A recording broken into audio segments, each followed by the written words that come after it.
What's good? What's good? Welcome to the Ya Clout Podcast. Your boy Mike says here. I got my people with me as always. And boy Mobilarity One. How you doing, brother? Yes, everything's well, I man. got the Trap Bro Gigolo with me from Brooklyn, Yeah, what up? and special guest representing the West Coast, my boy Wh0vee. What's good, y'all? West.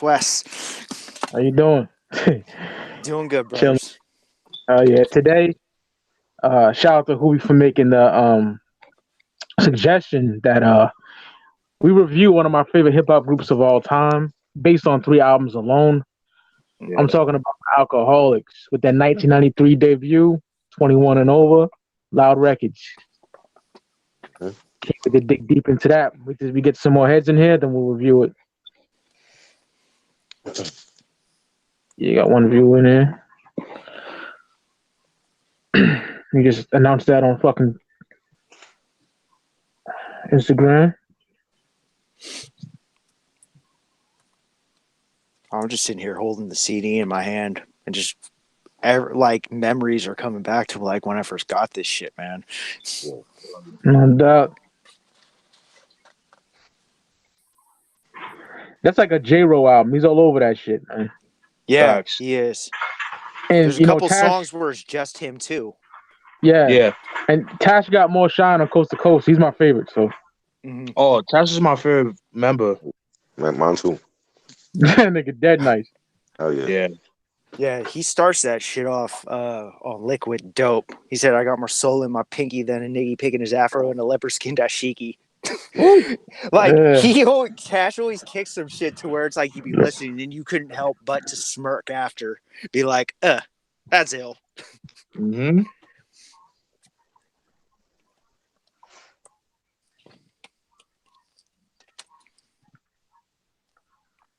Yeah.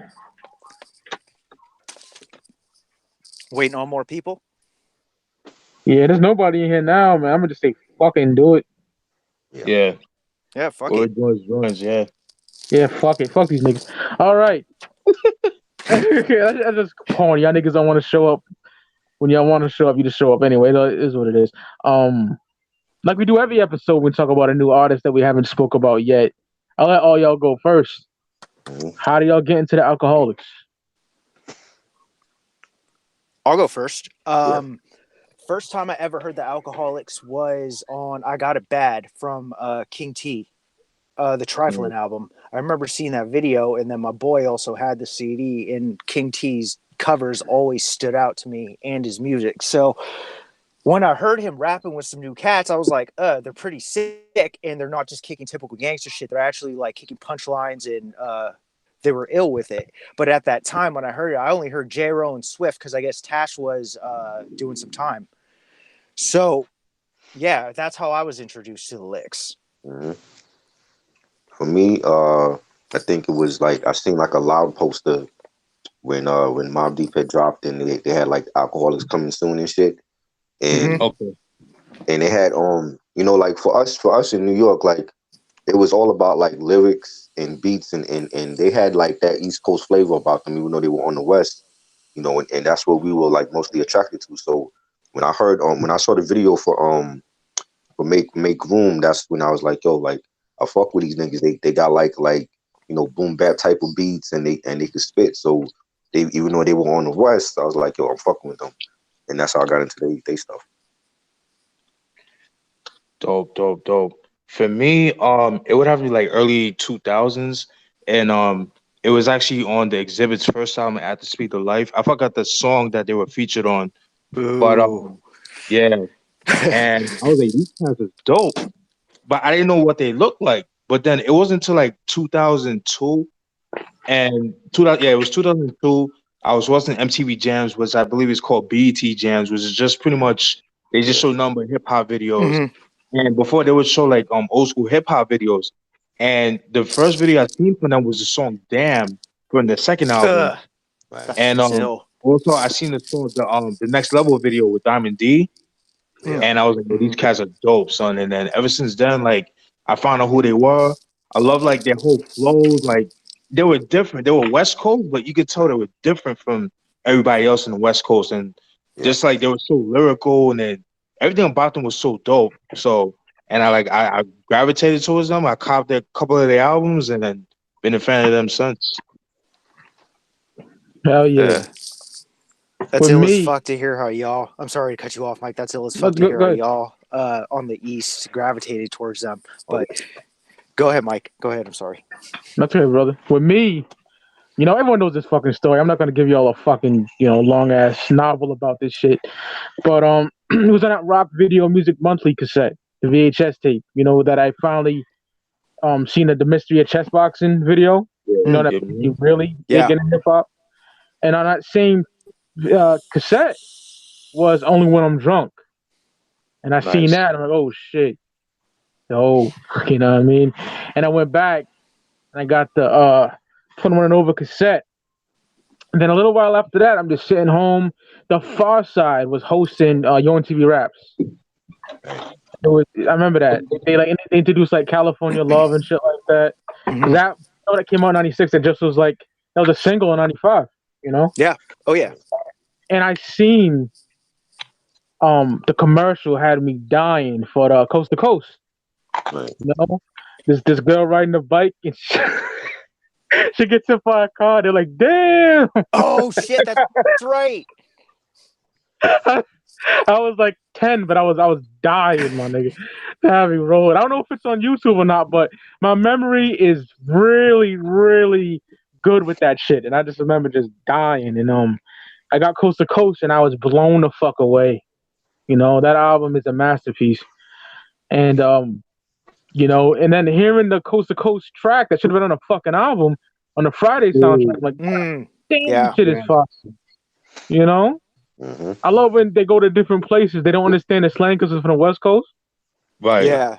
And they're in New York, and the shorty was like, they're looking for some butts. They want to smoke an L or something. They're like, an L? What that mean? You know what I mean? Very dope. And after that, I just graduated to Liquidation as well, because that came out when I was already into them. You know Yeah. That's a slept on album. Oh, Yeah. yeah. That first single was a monster. That Hip Hop Oh, Druggies. yeah, with ODB? Dude, Right. that shit Yeah. knocks super tough in his system. Oh, yeah. So, yeah, that's my story with the lyrics. But, get into the album, man. Clout Records in 1993, their debut, first track, Liquid, banging beat, E Oh, yeah. Swift, body that shit. Tash had the best verse in my opinion. Who said the illest shit he said on there earlier? You know, King T killed his shit too. I thought he had a dope verse too. Oh yeah. Oh, yeah. Ill way to start off the album. I just love it. The production here is so banging. You know what I mean? Mhm. I don't have the best system, but it still sounds banging in my shit. Oh yeah. You know Right. what I'm talking Mhm. about? That shit is thumping. So, yeah, man, Liquid, great way to start off the album featuring King T. That shit is ill, man. Your thoughts? Liquid? I agree, man. Anytime when you start off the album, you want to start it off strong, but you also want to show kind of who you're down with too. And to have King T on it, you can't go wrong with that shit. And yeah, Tash was my favorite on this, but it's always good to hear King T bust some shit. So yeah, definitely. This is my favorite track on the album. Dope. Yeah. This is one of mine too. They have a video for this, right? I think. I'm not sure, man. I Yeah. do know they had one for Make Room that went into Last Call, but Right. that's jumping ahead. I think it was great, to have King T on the track with them, from the start, and with the beats were banging, the lyrics, and a lot of the a lot of the tracks it sounded like they were like freestyling because they did rhyme so effortlessly on the Yes. album. And that I love Tash. I think Tash is my favorite member because I think he highlighted the album like lyrically, and people sleep on J-Ro, but I think Tash definitely is the best one lyrically in the crew. And the lines where he says, "I hang MCs with my noose, watch me get loose, nigga flipping more styles than Snapple got juice." Love that shit. And Yeah. and it was great, man. Definitely a great way to start off the album. Dope. Yeah, man, I definitely agree with you, Chris. Tash is definitely my favorite, but J-Ro comes second. Yeah.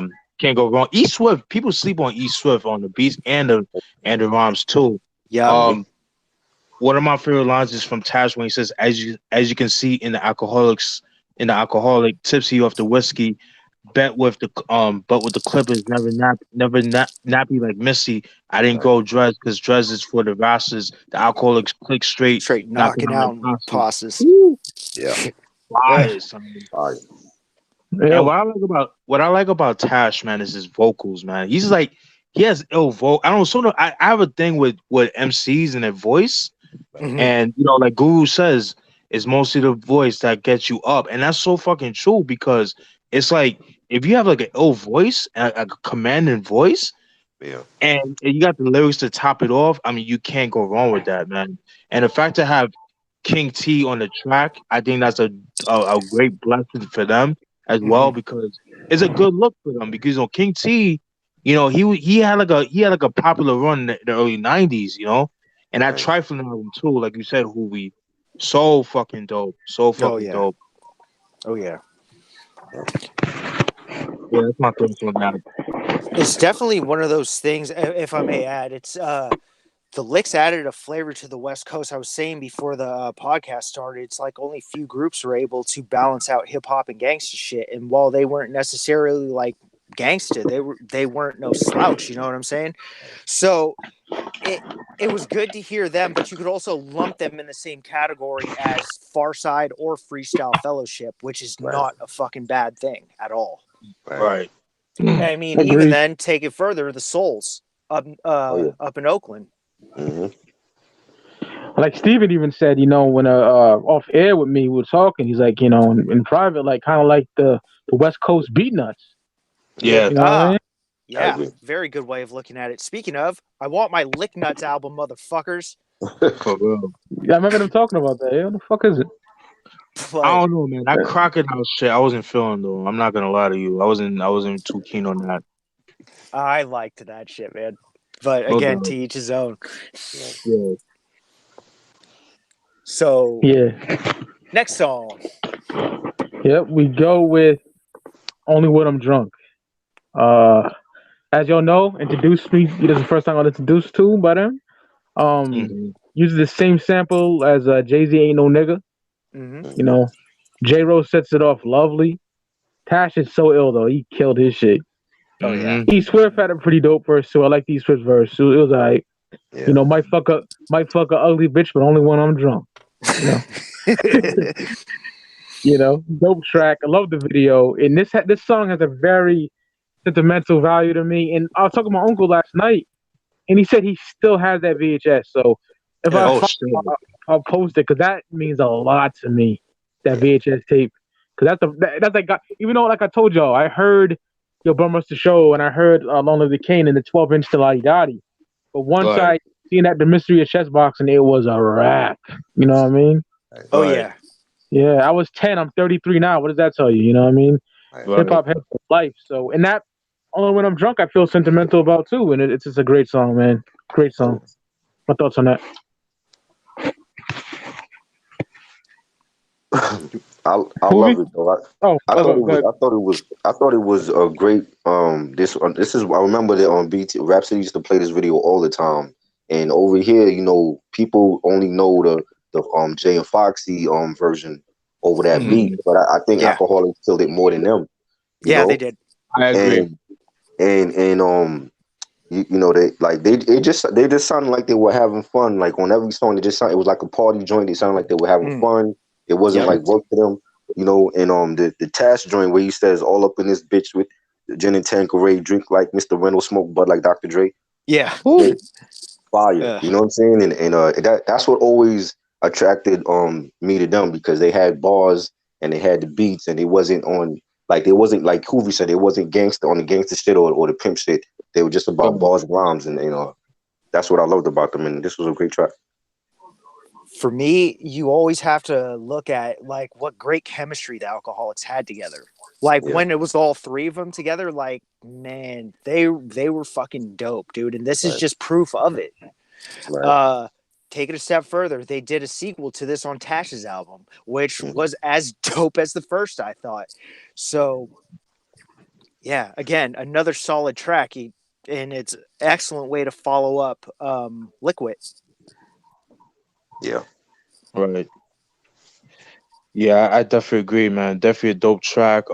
It also EPMD also used it for It's My Thing. That was off the Strictly Absolutely. Business album. Yes. They did their thing on that joint. That's another song I don't hear people talk about. That song, Big EPMD, but that's neither here or there. Tash, man, once again, Tash is that dude, son. Love the line when he says, sip a coke for the fever when I'm cooling with my people. Fucking dope. But it's the way he said that, the way he flowed over that beat. It was like he was just having fun. It was like he did it so effortlessly. Like it's so dope, man. I love that joint. Love that joint. Yeah, that's my thoughts on that. Yeah, Tash can say simple shit but make it sound so fucking dope. Yeah. You know what I mean? Like I'm gonna talk about on the next track, man. He just so ill with the wordplay and the way he puts words together, and his voice is ill too, like you said, Steven. Yeah. You know. So we go to Last Call, an absolute head nodder, man. Yeah. Absolutely love this track too. Yeah, I bang my head hard to that, man. Shit is so banging, you know. Back to the lab because all I do is bang cuts because I hang around my crew like a dick hang with nuts. Cat, it sounds so simple, right? The way he says it is so ill. You know what I mean? Even the way he starts it off, man. It's time to roll my sleeves up, fuck up UMC's up. Another rough cut from the group that won't ease up. It's like, come on, man. Like they knew how to make a good jam. They knew how to make a good song. And I think sequencing on an album is extremely important. And the sequencing on this album is damn near perfect, I feel. Which what makes it a special album. Yeah, J-Ro killed his verse too. Oh yeah. It just makes you want to pop a top on an OER St. Ives, man. Yeah. Seriously. Because when I was drinking, that's all I drank, that and Heineken, you know what I mean? And vodka too, as a vodka head, you know. But what a dope ass song, man. That's my thoughts on Last Call, man. Yeah, I like the beat, you know, it's real gritty and dirty. I like the horn samples on it. I actually like J-Ro's verse on here where he says, I push 1-2s when niggas step on my shoes. If you haven't heard the news, I've been giving full boost. Yeah. I like that shit. And at the end of the song, he also said something about to a certain girl, kiss my ass or some shit like that. You remember like when he was going off, he said some shit like that, like kiss my ass for that. Yeah. Yeah, I know you're talking about. Bro, it's dope though. Dope track. I remember seeing this at the end of Make Room. I'm sorry to cut you off, Steven. No, you good. I remember seeing this at the end of Make Room, and I always loved when artists did that. Like, kind of like, here's our first single, but we got this song. Right. And Last Call was one of those. And I just remember them just all three sitting at the bar. Dude's like, nah, you've been cut off. No, we ain't giving you no more. Than right when they start rapping, Tash jumps across the fucking bar and punches dude in the face. Right. It's like, all right, love this shit. Dope. Yeah, Last Call is definitely one of my favorite tracks off the album. Again, one of my favorite lines was from Tash, which is niggas early in the sink because they can't fade the Cisco. I'm from the old school, but I never rocked the disco. Jesus Christ. And Cisco, for those who are old enough, I think they still sell Cisco. If you look hard enough, they still sell Cisco, but you gotta go to the hood. But anyways, Cisco is one of them drinks that it tastes good. It's very sweet. Diabetes sweet, I'm talking. Yeah. But that shit will creep up on you. And that shit, man, if you're not careful, whoo. Yeah, that shit. Same thing with MD 2020. Yeah. Yo, that's what I was about to say. Cisco, MD, Thunderbird, Night Train, all that old. Oh my God. That's like sit outside of the liquor house waiting for the old timers to come up like, y'all buying for me or not? I was way underage, but yo, 99, 2000, niggas drank Mad Dog 2020 like it was fucking Capri Suns, my nigga. Dead ass, nigga. Oh man. Everybody talk about Last Call? Yeah, that's my yeah. All right. Now, We get to Can't Tell Me Shit. Man. E Swift set it off nice, man. You know what I mean? Yeah. Niggas basically saying, you can't tell them what to do, you know. Throw some shade at R&B as well. Bigs up hip hop. Yeah. I think J Rose said, "I'll be housing more niggas in the projects." That fire. You know, this damn near is it is a J Ro solo, but E Swift had a couple of bars, but it's mostly J Ro. You know what I mean? And dope track. I fucks with it heavy. You know, that's my thoughts on that, man. I think that shit is ill. So far, we got a perfect album. Yeah, we do. Again, it's a dope ass track, very good, contributing to the flow of the album. E Swift, man, like I don't think he gets enough credit for beats on this album, considering he did the majority of them. Yeah. Just, I mean, that again, it's a dope ass track that contributes to the flow of this album. Oh yeah, dope track. I like the boom bap type of beat from E Swift. You know, I would have liked to hear Tash with a verse on here, but I think J-Ro killed it. You know, the part where he says, "Don't I sound great when I down up the black ape? My style is much hotter than an enchilada plate." Fire, fire. Like people on J-Ro too, but I think like I said, I think Tash is the lyrically best one out of the group. Yeah, this was dope, man. I liked it. Yeah, Can't Tell Me Shit. Love that, man. Another one of my favorites as well. Love the line by J-Ro when he says, "I'm more gifted than Christmas morning. I pull out a pen and write a rhyme when I'm boning." Fucking dope, man. It's just like straight fuck you, nigga. The beat I is do this nuts. dope That shit while is I'm fucking. Oh, man. Like Chris said, it's like them niggas is having a cipher. Yeah. I love how they rap. Love that shit. This album sounds like an ongoing party. Yeah. Ooh, yeah. I read somewhere a couple of years ago that it was like voted the best like party rap album or some shit like that, and I'm like, yo, I'm not mad at that at all, man. You know? Oh shit, that's kind of low. Yeah. I ain't mad at that because there's a lot of party albums that's kind of but this one I'm not mad at, man. I fuck yeah, hell yeah. This ain't no kid and play, motherfucker. All right. All right. Next we get Turn the Party Out featuring Loop Pack. Very dope collab between the Licks and the Loop Pack. Not really much to say about it. It's just a dope braggadocious track to me. You know, I didn't really get no bars from it, but it's dope. I love it. I think it's an ill track. You know, so all I gotta say about it, really, I didn't really write down any notes about bars or shit like that. But yeah, man, just like a smoke a L, you know, get twisted type shit. Right. You know, what thoughts on that? Definitely was the first time I was introduced to the Loop Pack.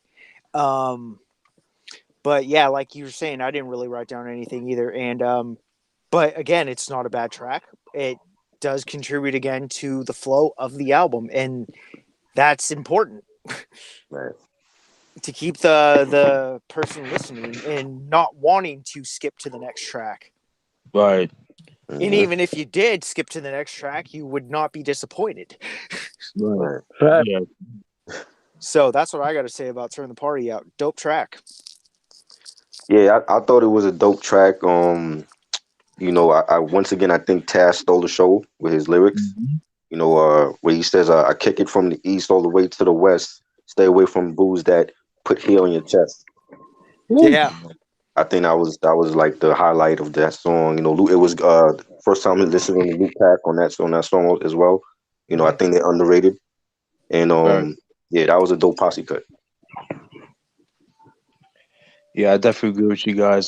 Dope joint. Like you guys said, Taz, like Chris said, Taz definitely stole the show. Love the line when he says, what he said, I bust more flavor than your teacher got dittos. I thought that was pretty clever. Like Wh0vee said, man, Loop Pack, you know, their first, I think this is like their first appearance, right? Wh0vee? I'm not sure, but this is the first time I ever heard them.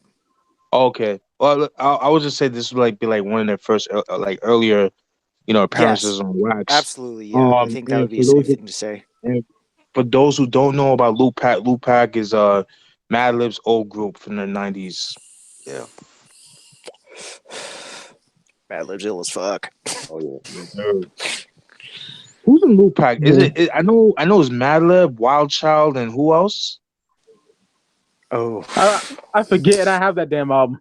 Yeah, I do too. Great, Yeah. that timepiece joint, fire. 99, 99, nigga. Yes. Yeah, it's crack. Woo. I got The that Answer? comic cover, and then I got the Lost Files CD too. I need to get the Lost Files. I need to get that. All this, listening to this album and talking about this album, this brings me back to my days of drinking like a fucking fish. And Yeah. did y'all ever try Banana 99 before? Yes. I never Blackberry. Oh my lord, son! I feel like right when Ken threw fireballs in a nigga heart, son. Son, that shit will fuck you up, dog. It's crazy. That shit will hair on your chest, man. Facts. All right. Next track, Bullshit. Love it. Yeah, man. Very dope track. J-Ro and King T did that motherfucking thing on here. Yeah. Fuck yeah. Definitely dope, man. That shit knocks. That shit. I listened to it twice. I listened to it taking care of my grandmother on the way to her crib.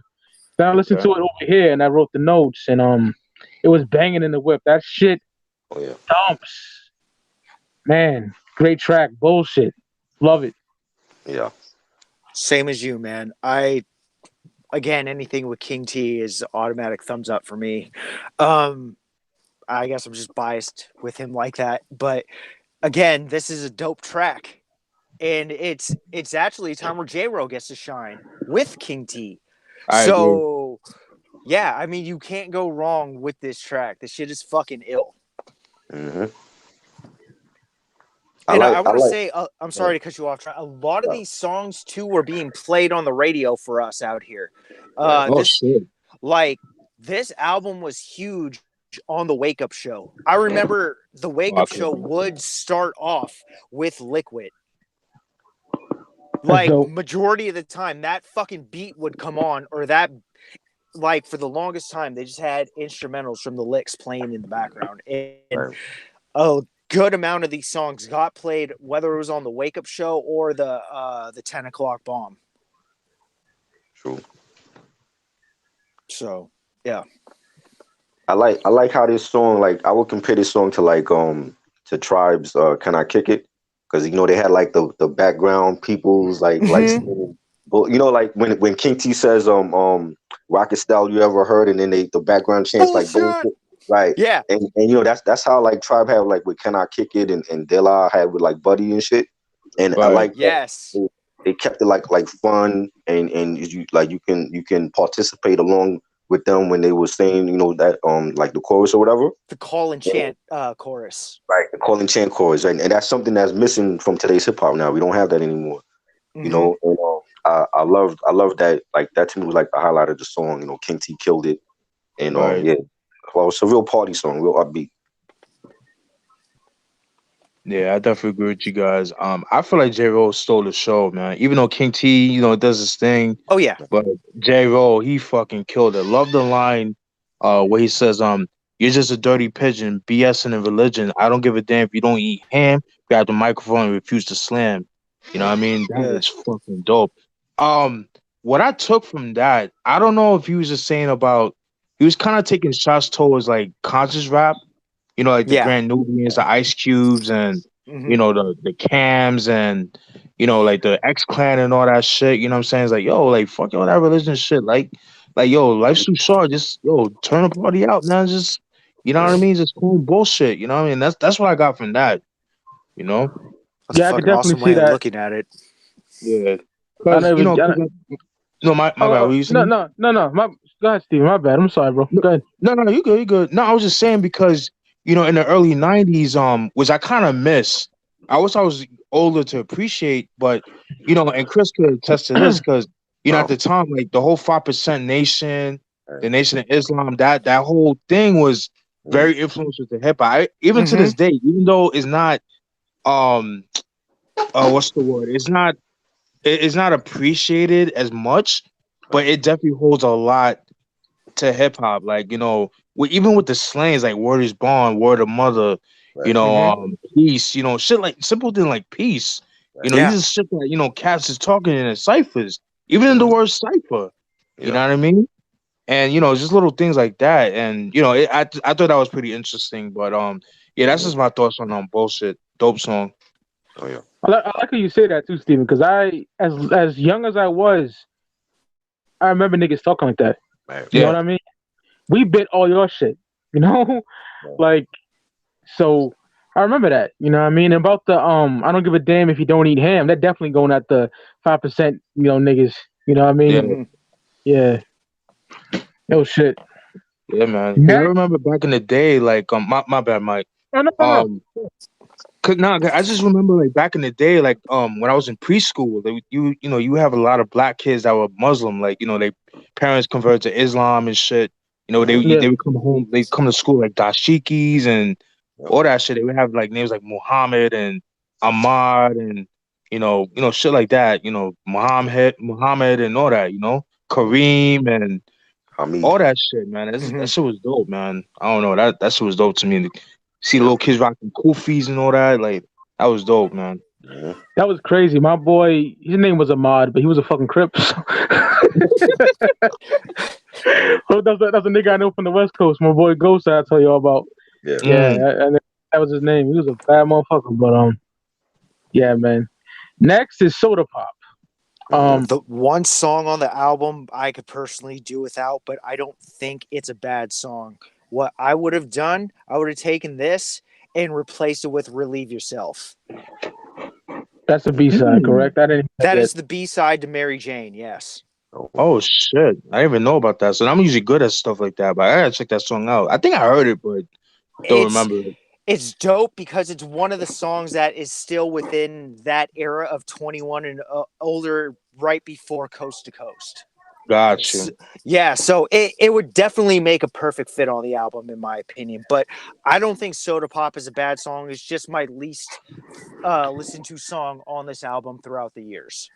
Right. All right, like But okay. I don't think it's so whack to a point where I would stop what I was doing and change the song. Alright, I would Soda. I definitely let this shit play. But again, I Right. don't really have anything to quote from it other than just, it's all right. Right. Yeah. All right. For me, I agree with this nigga, man. I don't like it. That that field trip nigga is trash. I don't like that nigga. I don't like that nigga at all. It's okay, but I don't like that shit that much. Still, it's not like garbage, you know what I mean? But Right. that nigga's trash.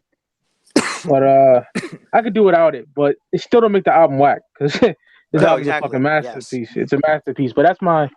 I wrote down. This is what I wrote down. I just said field trip. That dude's whack. Only 4 tracks on the album, but dope beat. It's a dope beat. Mhm. So I gotta say about Soda Pop. Dope beat, like you said, is not one of my favorites, but I still think Tash killed it on here. Oh yeah, of course. Says on the down low, drinking whiskey in the basement, but sample won't clear. I substitute with a replacement. Yeah, that's ill. Oh yeah, killed See, it. there's always something to pick up from their shit. Right. Yeah, man, it was cool. Yeah, I definitely agree with you guys. Not my favorite song. It's not a whack song like Wh0vee says, but it's a song I don't really go to. It's kind of like I hate to compare it because this like over the years I kind of grew up like kind of grown into liking the song One Time for Your Mind on Illmatic. So it kind of has like that treatment to that. What the fuck is that? Sorry, you I guys. don't know. No, you good. Some fucking bird coming down. What is that? Oh man, that's funny, man. Only in Unspeaking Cloud, man. Nah, but Yeah. Sorry, my window sounds like the chicken hawk too. After you, nah, you good. sorry. It's Nah, all you good. man. You good. No, you just busting chops, man.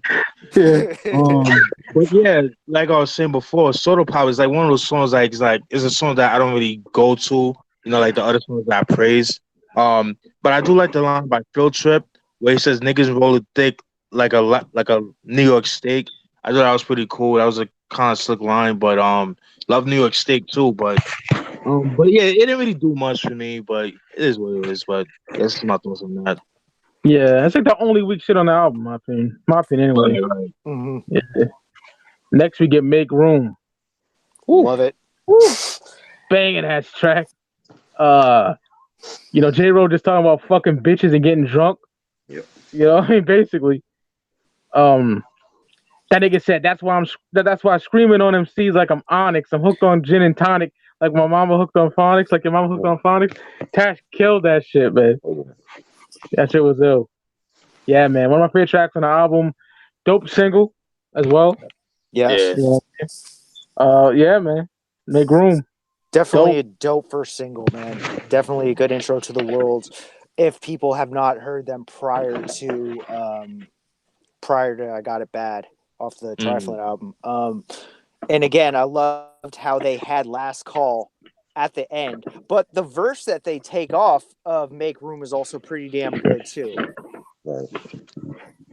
So again, definitely one of my favorite tracks on the album. Yeah, man. Dope banging track. I like the part where J-Ro says brothers wear curls because it ain't easy being peasy. And you know what I mean? And Yep. I like at the end, I like the fact that they had like a roll call for different beers like St. Ides and Colt 45, Old English. Yeah. That was dope. That was a dope little shout out to the different beer companies.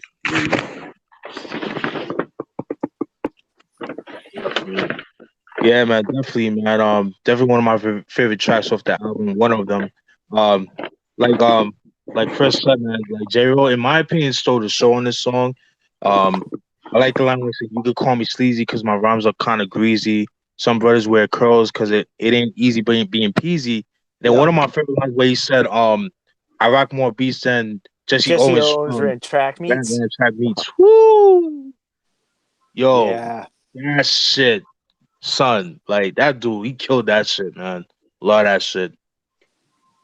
And that's the thing, man. That's something that's missing today, man. It's like metaphors, Yeah. because I get it. People don't like the lyrical, all that shit. But some rappers make a living off of that, man. Yeah. Not everybody could be doing party music and doing dance music. Like everybody has a lane, and I just wish hip hop, would be more open to that. You don't always have to evolve, as people say. It's like even with rock bands, like rock bands, they have their core audience, man. Is it that people too busy trying to be corporate and shit, man? And it's just like it's too much, man. It kind of takes away the fun in listening to music. It feels like work, when you listen to the music. I don't like that. Like, when I listen to music, I want to have fun. I want to listen to it, get entertained, but I learn something like, oh shit, that's just my opinion on that. But yeah, that's just my thoughts on Make Room. Yeah. Hell yeah. Now we get to Mary Jane. Awesome.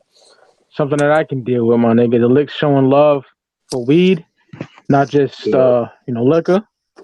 Now Love how smoke for this one. no doubt. Love how this nigga always getting high. We were on a jack, this nigga getting faked out of his fucking mind, yo. Man. But yeah, man. Love how thumping the beat is. The beat is just banging, Yes. I love how they rap about weed like it's a female, which has been done to death.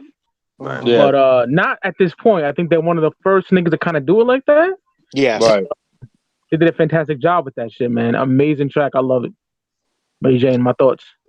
Love this shit too. I would even go as far as to say I like the remix better. I was always a sucker when people sampled my favorite songs at the time, and one of my favorite songs at the time that they sampled was Keith Murray going, "The most beautifulest thing in this world," was on the remix, and it was just like, and the beat was sick too. That was another loop pack beat on the remix and the one on the album. So yeah, I remember seeing this video too. This was dope. Yeah. What again? It's a dope ass song. I prefer the remix, but the original one is dope too. No doubt. Dope track. Tash stole the show for me. He says, When she ain't around, I get the feeling that I need her. Maybe Jane be acting white, but I ain't caught the jungle fever. You know what I'm saying? The dope over to all the weed smokers and shit. That was the real popular at the time, making a weed song. Smith and Wesson done it, and Bone Thugs, and the licks, and it's a great song. I like the DJ scratches too. They have like a Q-Tip's voice in it. Mm-hmm. Yeah. Yeah, he's like saying like where you at or whatever. I like that. Yeah. Yeah, this is my favorite song off the album. Love the beat. Like I love the album version. Like it's so dark, yo. Like that shit it just has that night creeping feel to it. Like you got niggas just like walking in the streets like at night and shit. Like nobody's out. It's just you and your crew just wandering the streets at night, man. This is so fucking dope. Tash, like everybody's saying, like I think he stole the show on this shit. Love the line where it says, I jump into my Benz and start searching all through the hood because all the spots she used to hang out ain't up to no good. Fucking love that shit. But it's simple, but the way he said it is just so dope. It's just how they break down how Mary Jane is a girl. So dope, man. Love that joint. The video version, right? Wh0vee, is that the remix or because I heard a different remix that came out like in '94, and I like that version better. I like that version too. That version is dope. I don't remember what version was played on the video. It's one of those Okay. things. I remember what I remember from the video. I remember the last verse, and they're riding in a car, and I guess they're like riding through a park or some shit, and he gets pulled over. Right. That's all I really remember from the video, and it was like it had this weird haze on like the screen. I don't know if that's just because of how old it is in my mind or what, but it looked like the air in the California fires pretty much. But yeah, I just remember seeing that video, but I don't remember which version it was. I mean, back in the day, it may have been safe to assume it was the remix. Okay. But yeah, the album version for me, I love that version. Love that shit. That's like I said, that's my favorite song off the album. Oh yeah. Dope ass track, man. To end the record, we get to Who Them Niggas featuring Threat. Man. Very dark and banging beat. Everybody can correct. Very ill way to end the album. Absolutely love the use of the scenario sample from Tribe. Yes. Yeah. And in my opinion, no surprise, this nigga Tash is the best verse. My opinion. Oh yeah. Yeah. You know what I mean? And Threat is dope too. I want to get his album Sick in the Head, but dope album. So glad I got that shit. You got that, Steven? I didn't know that. Oh shit. Yeah. Hold on. I got it somewhere. Yup, You must have shown it in one of your collections. I don't remember, but yeah, man. I fucking love that album. Hell Sick in yeah. the Head is definitely one of those albums that came out in '93 that was like kind of flew under the radar. I remember I was bumping that and Shorty the Pimp all summer long, man. Dope. I thought Lucky Charm had that, only one that had that, but I guess Steven has it too. Hell yeah. I need to get that. So underrated. Yeah. Then as his far song as on Friday too. Woo. Yeah. As far as the song, I love that shit, man. I thought it was an excellent way to end out the album. And I guess, and again, Threat was one of my favorite MCs at the time too. So it was good to hear that there was that gangster rappers being able to work with hip hop heads, Right. and certain people were able to do that good. Like out in the Bay, I loved it. Like when the Souls of Mischief would sample Too Short. Right. You know, that's ill as fuck. Or 40 give a shout out to the Souls.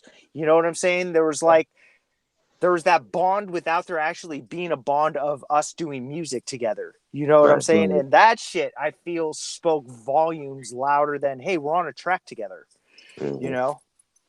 It's like, we're aware of y'all and we're shouting you out. There's that mutual respect. Right. But, yeah, I love Threat shit. Threat's dope beat. Verse came hard, dude. Yeah, Tash killed it once again. He says, I can't feel the funk sound, man. Switch my pitch up. I think the kind of shit that make you want to beat your bitch up.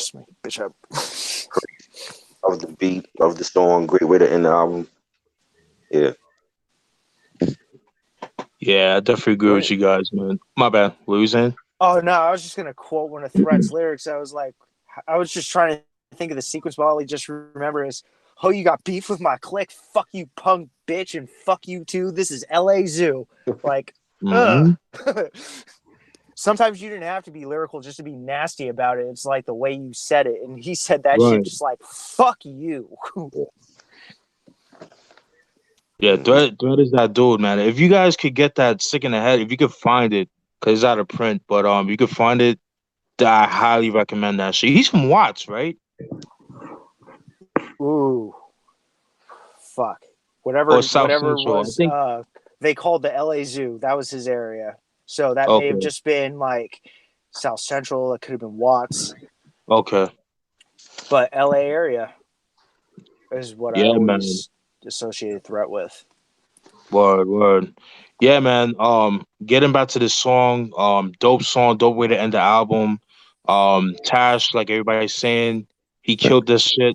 Love the line where he says, "Ron Fat pages up and light them up with your lighter." And she's keep the gifts that's like flies from a spider. Fucking dope, man. Woo. And Threat, man, that dude is so fucking dope. I love the line where he says, "Faster bastards don't make me have to plaster." Woo. Oh my god, this nigga is like, so ill, man. Yeah, dope way to end the album. Dope posse cut. Everybody did their thing. You know what I mean? This is my thoughts on the song. Overall, dope. Yep.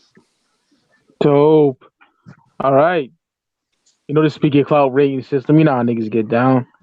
Yep. I'm giving this a 5 out of 5, man. It's this and Coast to Coast. That's like the drunk version of Midnight in Lowen. You know what I mean? Ooh, shit. You know? Great comparison. Fuck. Great Ooh, comparison. beautiful, man. Beautiful. Thank you, my niggas. Yeah, man. So yeah, 5 out of 5 I would for have never me. thought about that. I would have never Yeah. thought about that, but yeah, that's Yeah, man. Fuck. What y'all man. giving it? I give it a 5. I love this album. This is definitely one of the bricks in the West Coast foundation of like the new school. After the 80s and shit, after the NWAs, Ice T's and King T's, this was definitely one of the first ones, along with Far Side, again, Freestyle Fellowship, Exhibit. They led a charge for new MCs out of LA. right. So yeah, 5 out of 5 for me, man. I give it a 5 too. I think the songs were dope. It has like the boom bap production with some West Coast flavor mixed in, and the lyrics from like all three, like to have like a group where you have like two dope MCs with J-Ro and Tash, and then your DJ, he's like a secret weapon, and you can pull him out and he could spit. Like I don't know too many rap groups that wear like the two MCs and the DJ is rhyming as well. Like only other group I could think of is Salt and Pepper, but you know they don't like Cinderella don't really. He's not like a lyricist, you know. But like that's you know refreshing to hear. And then you know they were like I said like earlier, like they wasn't on the pimp shit or the gangster shit. They were just about like dope beats and rhymes, and that's what always attracted like New Yorkers to their sound because they remind us of Tribe Called Quest or like De La or EPMD, you know. Right. And this is definitely a 5 Mike classic album. That's very underrated. Dope. Yeah. I definitely agree with you guys, man. Definitely a 5. I'll give it a 5. I just love how carefree they were. You know, they didn't give a fuck. I love how lyrical they were. Love their ear for beats. E Swift, he's such a dope producer. Later on, he's produced for, Helter Skelter, original Gun Clappers, and many to name. A little known fact about Alcoholics, they were actually called the ESP, which stood for everyday street poets, and they were discovered by King T, I think back in the early '90s. And on YouTube, if you just type it in, ESP, there's a record label called Dope Folk Records. They have like their own YouTube page where you could listen to all the songs that's on that EP. So pretty dope. So you get to hear Alcoholics, around like the early '90s, like 91, 92. That's Kind of give you guys like 90, 91. to give you guys an idea of what they sounded like. You know what I mean? That It to is- also look at the Triflin album. Sorry to cut you off. yeah, no, you good. Oh, the Trifling album. Fucking dope, man. Very dope. I would say that album and the For Life album are my favorite albums by King T. Mm.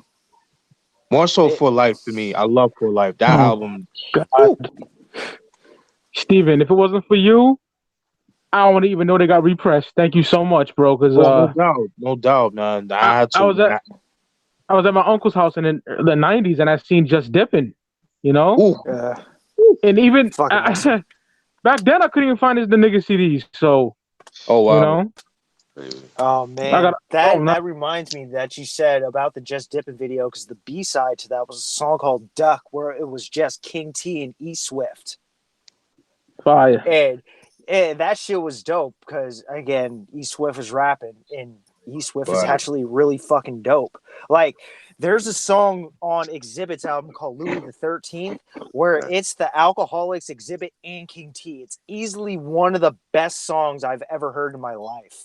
What song? Just the Louis the 13th.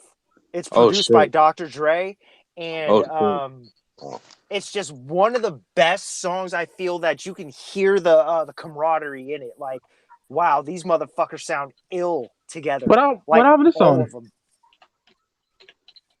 So Wh0vee, what album is this on? Shit. Is it on Napalm? Yeah, because I fell off after Man vs. Machine. I stopped fucking with X. Oh yeah, me too, man. Mhm. Not gonna lie after about that, Restless, but after I Restless, do- I kind of fell off with him too. Yeah. I There was do this have bitch my named- iPod on me.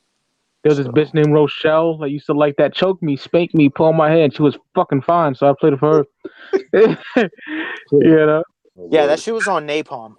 Napalms. I never heard that. Yeah, I mean, it was definitely. I seen the song. It was like, oh, Louis XIII featuring King T and the Alcoholics. Okay, I'm gonna check this shit out. And then when I heard it, I was like, damn, this is fucking ill. I'll check it out. I don't know. Maybe that's just me because of the special place King T holds. So I was like I thinking said, we needed I'm sometime biased next. when it comes to that shit. My bad, Wh0vee, but Oh, good. yeah, next year sometime we need to review Coast to Coast, man. Oh yeah. Yes, I Because agree. you think I like this album? Wait till I got over that. Jesus Mhm. Christ, That was a big album over here. that album is perfect. Yeah. Jesus Christ. 2014. Jesus Christ, that song. Oh my yeah. God. That Al Green, the way they filled that Al Green sample. That shit, they made that shit sound so grimy, yo. Woo. I forgot the name of it, but that track with Tip. Oh my God. Woo. That nigga said slashing niggas up like Luke's lightsaber. I was like, this nigga, man. Tip is that nigga on features.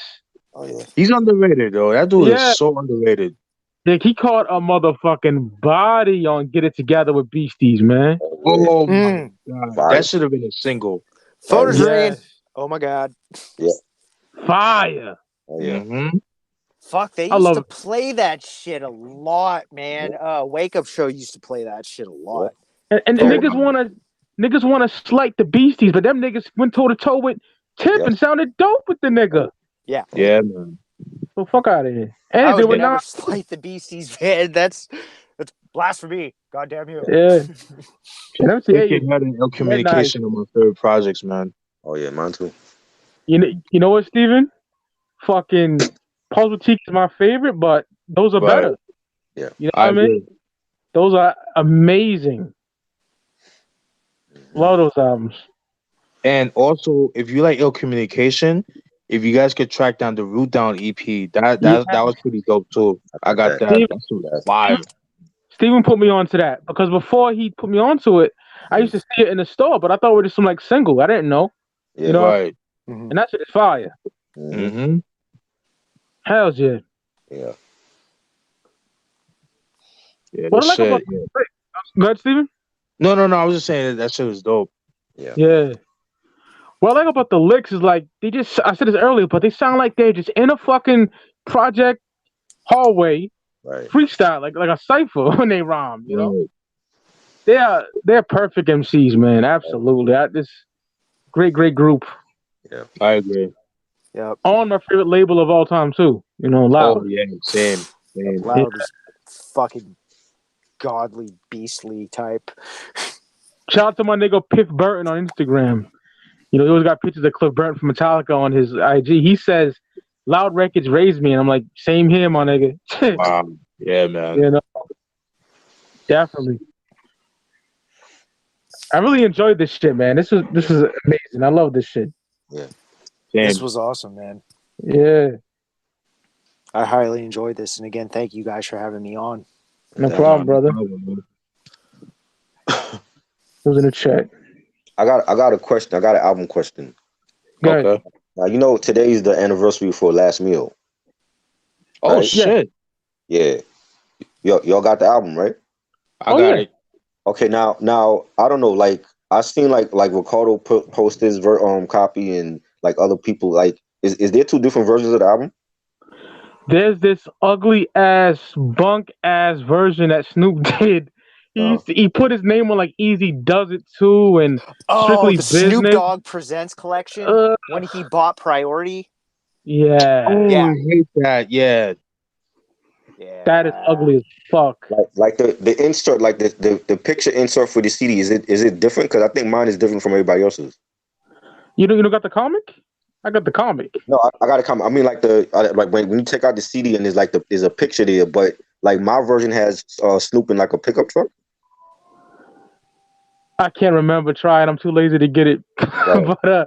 But I know there's like other versions with like just like the bricks, like the bricks of like the jail cell inside or whatever. Yeah. But I don't have that version. I think I got Snoop in he looking all weeded out in the lowriders and shit. I can't remember. Right. I remember that was like the back cover, right? Yeah, I'm fucking lost. See, when I'm lazy as hell. I got back problems, so half of the anniversary pictures y'all see is screenshots from last year, my nigga. I feel you not. Oh shit. Yeah, man. Y'all got this one? Let me see. I think I got the same as you. Try. Let me see the front cover. Let me see the front cover. The front with a The front cover's the red, right? Yeah. Right. I got that shit on release day, so. But on the side, it's like all bricks though, and mine don't got that one. Huh. Yeah, I gotta check strange. my version too. That's interesting. That's a masterpiece. I ain't gonna fucking nobody says. That's amazing album. That's my second favorite Snoop album. Can't argue with that at all, brother. I definitely enjoyed that. Considering what he started off with on No Limit, my God, that first album he came out with. Mm-hmm. Oh God. Holy sheep shit. I call that AKA the world's most depressing bus ride home. I need to give Ricardo a tag. He needs to help me here because I'm by myself with that one. I love that album. What album? The Game is to be sold, not to be told. See, I want to check that album out, man. I want to check it out. I didn't hear that one. I was high as playing 007, the GoldenEye joint, and my nigga was using Odd Job being a prick. You know what I mean? Yeah. We was smoking, and he had it playing in the background. I was like, it didn't do nothing for me. But when I revisited like last year, I fell in love with it. I fucking love it. I'm a No Limit head to the death. So. Mm-hmm. But the second album that he came out with, that shit was ill. I was happy as fuck to hear that. Oh, that shit is grimy. Sticky Fingers on the chorus. The fucking. Oh yeah. Oh. Fuck 'em. Fire. Yeah, I need to get another copy of that album because the one I got, it was all scratched up, but it was part of an eBay like a 4, and it came with. I remember it was King T's At Your Own Risk, the OG pressing, Villain in Black by MC Ren, last the Mac 10, the self-titled album, and then and then the Top Dog joint by Snoop. So I was like, I could not pass that up. But then everything was good. Everything else was good as far as like all the other CDs, but it was just that Top Dog joint. It was all scratched up. So gotta get another copy. That's like a West Coast buffet right there, my nigga. Oh, no doubt. Oh yeah, that was. Oh yeah. That's a You know beautiful what? package. You know what, Steven? It happened to me before where I get some CDs at the same time, and one of them was fucked up. But luckily for me, sometimes it was like a CD that wasn't that rare, so at least it Right. wasn't like Villain in Black or something like that. You know what I mean? Oh my God, I'm so glad I got that. Cause that shit go for stupid money now. Yes, there was this nigga from Cali. I went. This one I used to work, so I went hard body. I got Volume 10 from him, Hip Hopera, Yeah. Oh, Shock of the Hour, and Villain in Black. You know what I mean? It was around like the $50 mark. But you know what? That was good. You know what I mean? Because they're rare as fuck, all them shits. Yeah. Shit, even Kiss My Black Ass went up in price too. Damn, Really? I got the OG of that. Thank God. Yeah. that's crazy. I see that shit like at least if I go to like 3 or 4 stores, I'll see it in at least 3 or 4 stores. Damn, lucky you, man. Cause Yeah, we got the hook up, man. But that's the thing too, though, because you know, back then, you know, a lot of CDs were regional. So certain, like, depending where you're at, we wouldn't be able to Yep. get like, you know, certain albums like they would do in the West Coast and vice versa. You know, because I've heard back in the day, like, you know, shout out to J Zone. J Zone is that nigga, man. But he collects. He's a collector like us, but he does like cassettes and shit. Mhm. And he was saying like how, you know, like he's a rapper lot head too. And he was told about the Terrorist album, the first album from '91, the Terror Strikes, Always Business, Never Personal.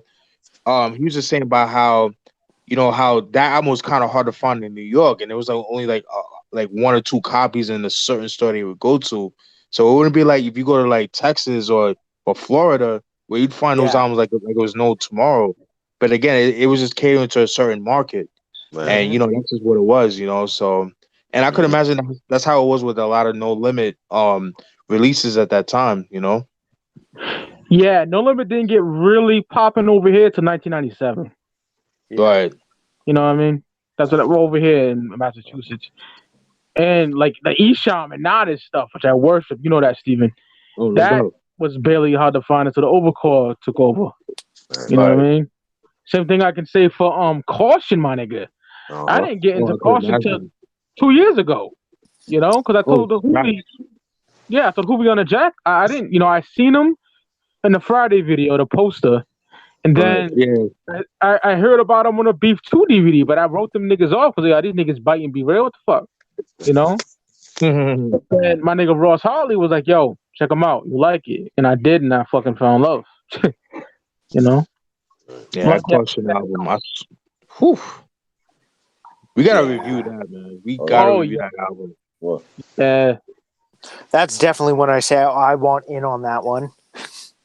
No, you got it, my nigga. Yo, Wh0vee, you being a West Coast dude, what's your thoughts on Manish, the Audio Sedative album? Is that the dude from Stockton? Is a No, two-man I'm sorry. group. There was this dude named Brainwash. Sorry. Okay. Do you know about them, Manish? I've heard the name, just not the music. Oh, okay. Yeah, they had a single called "Expect That." If you type it on YouTube, you'll find it. It's a dope song. That's a dope album. That's an album I want, but that goes for a little bit of money too. But yeah, they're very dope. Mike, if you like what's a good comparison? If you like the production on like Soul on Ice and a little bit of Haze to Save You All, like in a boom bap, but in a boom bap like backpacker battle rhyme type of feel, you would like that album because the producer Bird, he does like half the album, the production on that album. So yeah, that shit grimy as fuck, man. Love that shit, son. Fire, son. I swear to God, Steven, and the rest of the fellas, my nigga, like Soul on Ice, Here to Save You All, Internal Affairs, and Stress, Extinct Agenda. Capital Punishment, throw that in there. It's where it was written. Probably the greatest lyrical albums I've ever heard in my fucking life. I can't argue with that. Seriously, like those are the albums. Like, what the fuck, man? Lyrically, like Jesus Christ. So Yeah, nice man. and all Eternal Affairs being the main ones for me, man. Jesus Christ. Definitely want to review all that shit. No doubt. Oh, no doubt. Yeah, the Chino one I would love to review, but that shit, man, it's like, what do you say? What rhyme do you say? What line do you quote? You know, that shit, it's just you want to make sure that that album gets the proper that it deserves. Those Right. punchlines are gonna take up like 10 pages. Yeah, You know? because That literally nigga's- every line from Chino on that album was something. Oh, yeah. Depending on what kind of song you were talking about, if it was just one of those I'm talking shit to you songs, then every line was just like something like, Jesus Christ. This guy's stabbing you and fucking twisting it deeper. Oh, yeah. I don't know if I asked you this yet, Chris, but what's your thoughts on Extinction Agenda? Since you got it. The Stress. It's a great album. Like I said, I never like listened to any of their albums. They were big over here because of the lyricism of Pharaoh and Prince Paul, but the production was real boom bap, and I loved it. Like I think Pharaoh was an underrated MC. Yeah. And even when he went solo, and Mm-hmm. even over here, you don't hear too many like heads unless you're like an underground head. There's not too many heads like mention him. But it's a great album. Yeah, That's I love why- Stray Bullet. Yes. Oh, God. Fire. That's why I fuck with Steven so much, because when I first discovered him in 2012, I'm like, damn, this nigga knows what I know. You know what I Right. mean? Because Right. before him, besides my nigga Misanthropical one, shout out to Solomon. I love that dude. He's a nigga, really good friend of mine. He's family to us. Right. He needs to do a show with us too. Oh yeah. Yeah, definitely. But besides him, there was nobody. So when I seen this nigga, I'm like, damn, he knows his shit like I do. Like no one else talks about organized Right. computers. My uncle got me into that, man. That cover just drew me. Uh-huh. You know what I mean? Incredible. Yeah. I love the fact that they did the production themselves. Like they did most of the production. I love that. Yes. No doubt. Mm-hmm. I was Waldo. What's good, brother?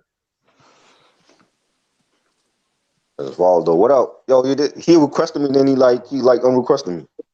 What the fuck? You requested me too, but I don't know about him requesting me. Yeah. Yeah. Break Digger. He got the Loop Pack album cover as his profile picture. Break Digger. Camera.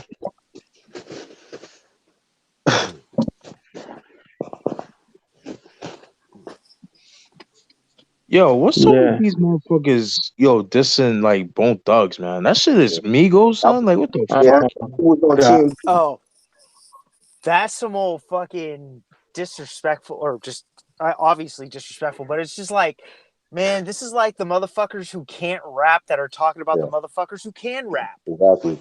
Right. And RA posted up something saying there is Oh, God. no generation versus generation shit because you can see me and Afro coexist on stage. Right. But it's really like these fucking mumble rap motherfuckers that just, oh yeah, fuck the old groups. It's very trendy to say fuck old heads. Right. Yeah, like Tory Lanez dissing Royce too. Like that nigga would eat Yeah, you that's alive. crazy. Who? Who? Did you say Troy Lorenz, the guy who sang backup for Mariah Carey on No. I'll Be There? Tory Lanez. Oh, well, I ain't never heard of that chick then. You know, Mr. Mark. Dude, seriously, it's like, come on, man. Honestly, I don't know anything about dude, but if you're a new dude and you're singing, Right. not really doing straight hip hop, why are you gonna say shit to Royce? And he can't sing either. Oh, is he an auto tuner? Yeah. One of the, Auto tuner crooner? yeah. Oh Lord. I wish it was fucking the 90s and the tunnel was still popping, man. Like dead ass. These little niggas need to get their jaws broken. Every piece of clothing and jewelry they got robbed, man. Like, I agree. fuck these niggas, man. I agree. Oh, they're a cancer to hip hop, man. Like dead ass. They are. Whole That bone shit's fucking fucked, bodies man. in I there. mean, For real. That nigga Lazy was talking shit to Offset on his page. Hell yeah, get at that nigga. He's crying for a stupid bitch. Yeah. Faggot ass nigga. Fuck Cardi B. Fuck those. Fuck all them niggas. Man. He was trash. Bone means a lot to me, son. I'm a diehard Bone fan. Oh. That's why I started growing my hair and shit because of Bone. You know, Bro. I got braids because of them niggas. Yeah. You know, That was like the soundtrack of my freshman year, man. I remember having Creeping on a Come Up all summer. I was listening to it. I didn't think anybody'd like fucking pick up on it. But at the same time, that also during that summer, Uncle Sam's Curse came out. So Oh, I Lord. came to school bumping He Comes Strapped, Uncle Sam's Curse, Creeping on a Come Up, Funk Upon a Rhyme, and fuck, I don't know what else I had. 94. Oh, a couple weeks later, Biggie. I had Big. Okay. Creeping on the come up is man, so I mean, dark. Oh, Yeah. yeah. That And shit No was ill, man. Surrender. Ooh. No Oh, my. surrender. Woo. Oh, that shit is fire. Without DJ Unique, it's not Bone. I'm sorry, man. No, you're right. You're right. Yeah. Unless it's that solo albums without him, they seem to make it work. The early ones, anyway. You know, but Out of War, E1999, and Creepin', Oh yeah. Yes, sir. masterpieces. Absolutely. Have you guys heard their album before that? The Bone Enterprise album? Faces of I Death. don't know. Yeah, Flow Motion and shit. Yeah, Yeah, man. Faces of Death and shit. Yeah. I used to own it. Me personally, I wasn't that big of a fan.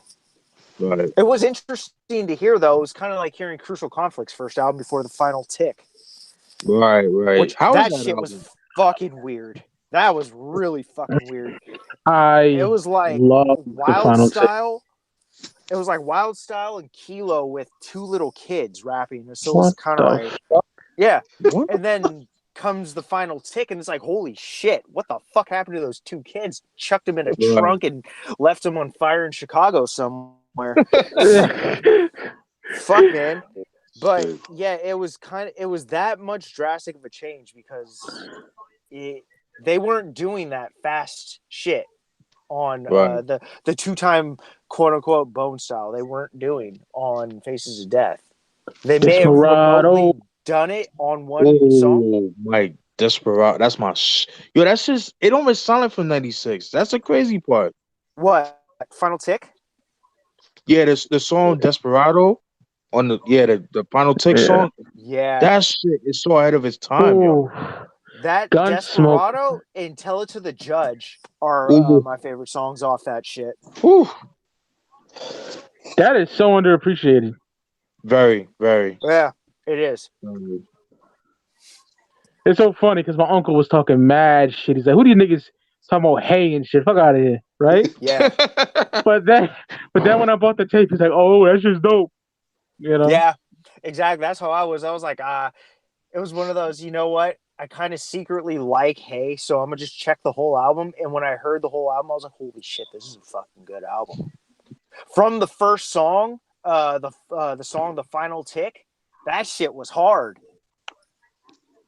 Yeah, that's a great album, man. Yeah, this so underrated, man. Wild Style was ill as a producer. Oh, Steven, that Bone diss on there. Yeah. Woo! Yeah. I wish that song you were talking about in the Belly movie was in there, man. Oh my man, son. That would have been perfect for that album, dude. And you can't even listen to it. That's what I fucking hate about it, man. What happened? They still have it in the vaults. Like they said they might put it out one day, but they didn't stop fucking around and put that shit out, man. Hell yeah. What are y'all talking about? You know that? You ever see Belly before? I have. I'll let Steven explain. He's way better at explaining shit to me. For sure. Yeah. All right, so all right, if you remember the scene where Method Man was in a strip club with Rico and he drugs and then this they talking in the strip club and Rico drugs this nigga's liquor and shit. Yeah. And he drinks it and he's all drugged up and shit. The song in the background, that's from Crucial Conflict. It's a song called "Swell Up." Oh wow. Yeah, it wasn't on the Belly soundtrack, sadly. And then like one of the members, I think Wild Style, I forgot who. I think it was either Wild Style or somebody else in the group. I want to say it was Wild Style. He was saying that we still have the song. It's still in the vaults. We might put it out one day. But he gets a lot of questions regarding that song. Like, oh, when are you gonna put it out? When are you gonna put it out? When are you gonna put it out? So he's just holding on to it. So, but at first when I first heard it, I thought that was 3 6 Mafia because that sounded like something they would do. You know, Fuck, especially I around gotta that go back time. and try to listen to that shit, man. Yeah, that shit is fire, my nigga. Like that shit. Whew. That fucking this bogus and mafia. That's oh my Ooh. lord. Yeah. I want to beat a nigga ass hearing that song, man. Yeah, And the man. same thing goes for the song of Tear the Club Up Thugs that throw your Ooh. hood up. No, what is it? If you niggas ain't scared, throw your set. Cause they're all like Gangsta Disciples. You know, Yeah, 3 6 and who's the conflict, man? that's That shit crazy. on the Tear the Club Up Thugs, that hypnotizing Cash Money, that beat is fucking unreal. Yes. Crazy in the Last Days is a fucking masterpiece. I posted it the other day. I need to get that album. That shit, Oh, man. I I don't think know that how was much it's going. both Juicy J and Manny Fresh on the beat, because you notice like when the Hot Boys kick in, it's like some Manny Fresh shit happens, and then when it's the 3 6 rappers that their sound effects come in. That's fire. Yeah. Dope video too. Dope songs. Oh yeah. Wh0vee came ill as fuck on that too. And actually, I want to say BG and Wayne came ill together. Fuck yeah. I love that era of Cash Money. That's my shit. Mhm. I gotta get Good Side, Bad Side, man. I gotta get that. Yeah, it's cheap. It shouldn't be Yeah. too expensive. Only have Yeah, the it's fun. not bad. I come across Planet CrewCon more than I do Good Side, Bad Side. What album? Planet CrewCon, which The I think Is fuck? that came from out in Future like Compton? 2000. Yeah. It's like either 2007 or 2009, I want to say. Oh shit. So The I nigga came Cold Hard's a across. pimp, too. Oh yeah, Real life. Cole Hard, man. That fool's on what HBO special? Yeah. He was Talking on about one. Yeah, he was on some shit, dude. Bone had competition then. Whew. Yeah, definitely. They not faggoty Migos. You know? Yeah, not to mention they fucking stole Lord Infamous's flow. Fuck that. I'm saying that. Yup, I Yeah. Oh, said it. Coopsis. Facts. Cooper, yeah, Cooper too. Yo, that Devil's Playground album. Oh my Yes, god, absolutely, man. Listen son. to that shit, man. Woo. That That shit, man. Like 036 Mafia before Mystic Styles, like that yes, era, that yes. album is where it's at, man. Devil's Playground, like all the shit that DJ Paul and Juicy J did in like '92, because Yeah. that's Whew. when Devil's Playground originally came out. So Yeah, I want to say like 94, I think. I think Yeah. it came out in 94 originally on tape, then it got re-released in 99 on CD. Yeah, you're right though. That shit right there, man, like so fucking dope. I'm happy that I got the what's that shit like the underground tape joints, like volume 1, 2, and 3.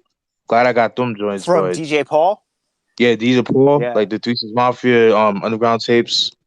But I could listen to 95, 2003, 3 6 stuff all fucking day. oh, You know what I facts, mean? mm-hmm. facts. That's blunt ride music. You know how me and my niggas got to that shit? We some East Coast niggas. Like, I I could imagine. worship that. Oh, that shit is so ill. My favorite is Chapter 2, World Domination. I need to That's get my that album too. Need to get yeah. that. Fire. That The that end. that's going up in price too. Oh God, that's crazy, Yeah, my nigga. yeah. I'm gonna get it. I'm gonna have to get bite the bullet and get it. I mean, it's not too. It's like like 10, like 12, $14. That's a little steep for me. You know, I'm a cheap nigga like you, but sometimes you have to bite the bullet, man, and get it, man. Mm-hmm. Oh yeah, I'm very cheap, my nigga. You Dead know, ass. But when you get paid once a month, hey, you gotta be. You know what I mean? Oh, Gotta facts. make shit work. Yeah, Yeah. man. Project Pat too, my nigga. The Getty Green, Mr. Don't Oh, Play, my nigga. Yeah. those two, son. I need that Murders and Robbers compilation, son. That Oh, shit is I fire. had it downloaded for years. Damn. Yo, I told you the story, right? About that shit? DJ Paul's site, and the nigga didn't Yeah, have it. Some shit like son. that. Yeah. So pretty much, man, like on DJ Paul's website, I think it's called DJ Paul KOM. KOM, yeah, KOM TV, whatever that shit is called. Yeah. Um, he in his the music store in there, he had like like a lot of the classic albums, like the Kingpin Skinny Pimp, King of the Players Ball, which I bought from Yeah. that album. That he had it for dope prices. He had it for like $5.99, $6.99, and so I bought a whole bunch of joints. I bought that. I bought the Gangsta Black. Can it be? Oh, that shit's ill. Oh, Yeah, Love that powder album. makes me hype. Right. Makes Yeah. me, Mr. yo, that shit is, Oh yo, God. Oh, Oh, fire. that yo. shit is too ill. Yeah. That powder joint's ill. Yeah, that whole album, yo, jeez, man, I feel like playing that shit right now, man. But yeah, that's how dope. Yo, if you have a system, I don't have a system, unfortunately, but if you have a system in your car, you play that shit. It's too dope, son. Like, yo, that shit is fire. But anyways, they had the Project Back joint, the Murders and Robbers, which is a compilation album of songs that he did in the early '90s and shit. Motherfucker, I ordered that shit. Oh, I'm sorry. It's out of print. Why the fuck you have it listed? I fucking hate that. Like, why the fuck do you do that? I mean, they refunded my money, but it's a principle. It pissed me off. Like, uh, you have that shit out listed. I'm thinking like, oh shit, I'm about to get lucky, and nope. And that's just long out of print. That's to go for stupid money. equivalent to the Amazon niggas, guys. That niggas be like, oh, it's damaged. Then why the fuck you have it there? That makes no fucking Right? sense. Yeah. Yeah. It says it's damaged, but it says very good, right? You fucking cocksuckers. I hate that shit. Track That's 6 may annoying. skip. Right? I've been blessed and lucky that I haven't really, like, anytime I buy like a very good or anything like that. I've been blessed that I haven't had any issues with that. Yeah. But as far as with this Snoop Dogg joint, that's the only thing that kind of pissed me off. That's like probably the only time that I got screwed over. And then a couple of times when I got like the Wild Cowboys and a Blasphemy with no back cover. I was like, what the Ooh, fuck? Yeah, son, that pissed me off, son. son. At least put it in the description, you cocksucker. Right, exactly. Yeah. You're lucky, Steven, because I got fucked over so many fucking times. Now it's looking better for me. Because you know Right. why? I move smart now, my nigga. Right, yeah, of Before I course, would just exactly. try anything, you know? Some of these niggas ain't honest. That's why I fuck with Wh0vee. Whenever I need a CD, I fuck with him. Like older Right, stuff, right, you know? right. Thank you, brother. Thank No you. problem, brother. You know it, my nigga. Because I don't trust these niggas, man. Right. I mean, dude, I can sit there and just be like, you want a picture? You want a fucking pressing? Like, you want info on the pressing? I'll do that for you. And I'm not going to claim my shit to be something it's not, just to sell it. Right. Facts. Yo, Chris, you there? Yeah, I hear you. Okay. There you go. Yeah, I'm looking for some joints next month when I get paid. You know, I'm looking for KD, Ask Gas for Cash. I really want to get such a great album. Threat Sick in the Head. Looking for that. Yeah, Definitely I gotta get want that. that shit too. And Yeah, I got it. I'm surprised you don't have it. No, I got it. It's just my copy looks like straight dog shit. The CD looks kind of bad, but it plays perfectly, which I don't understand how that happens. But more importantly, some asshole took a Sharpie and like colored in the white part of the back cover. oh, So God. yeah, so there's that, and plus the blue tray is missing some teeth. So I would need to kind of just find an overall new copy. Yeah. Now the worst, the niggas putting initials on the CD, so I got a couple like that, unfortunately. Right, yeah, I hate Well, that. with that, you can at least get rubbing alcohol and just kind of like go at it just very, very carefully, like circular Yeah. motions. That shit works, man. If it's like a Sharpie, it'll come off. Oh shit, I didn't know that. It's interesting. Yeah, I Yeah, did it with just Big Ed the Assassin. only rubbing alcohol, man. Don't use shit like nail polish remover or something like that. Nail polish remover will totally wipe up the whole CD, and you'll have a fucking just plastic disc in your hand after. Oh shit! Yeah, I found that out when I wanted to do something to somebody's CD collection. Very, very fucked up thing when I was a kid. Dude said some shit to me I didn't like, so I went over his house with some nail polish remover and wiped all his CDs down. Jesus. He only had 5 at the time, but still. You remember what it was? What I wiped? No, you remember what albums? Yeah. Oh, yeah. This fool had like Ho Frat Ho. Like he had Me-Fi Me or some shit too. He may have had the Predator. Wow. And I don't remember the other two, but yeah. He was like, what the fuck am I supposed to do with this? Because, dude, it was just straight up a clear plastic disc. I wiped off all the artwork, all the information. That's what nail polish remover will do to a CD. Holy shit. Yeah. Terrible person. Damn. You know, Speak Your Clout likes to have fun arguments, so I gotta call Wh0vee out, my nigga. Oh Jesus! What? What now? This nigga don't like the Predator. What? Whoa! What? Okay. Explain why. Here is why I don't like the Predator. His last album was Death Certificate. So that was kind of like, are you going to top Death Certificate? With Predator, no, you didn't. The way he was rapping, it was not Cube to me. It was this hybrid of Cypress Hill and DOS Effects Cube. And that's not like trying to talk shit, but on Death Certificate, he was more personal. It's not saying I don't like songs like When Will They Shoot? We Had to Tear This Motherfucker Up. I love those songs, but it's not the Ice Cube that I liked on Death Certificate. Everybody does need to grow, but it's kind of like the whole Master P theory. Dude never really had his own style. If you look at shit until later.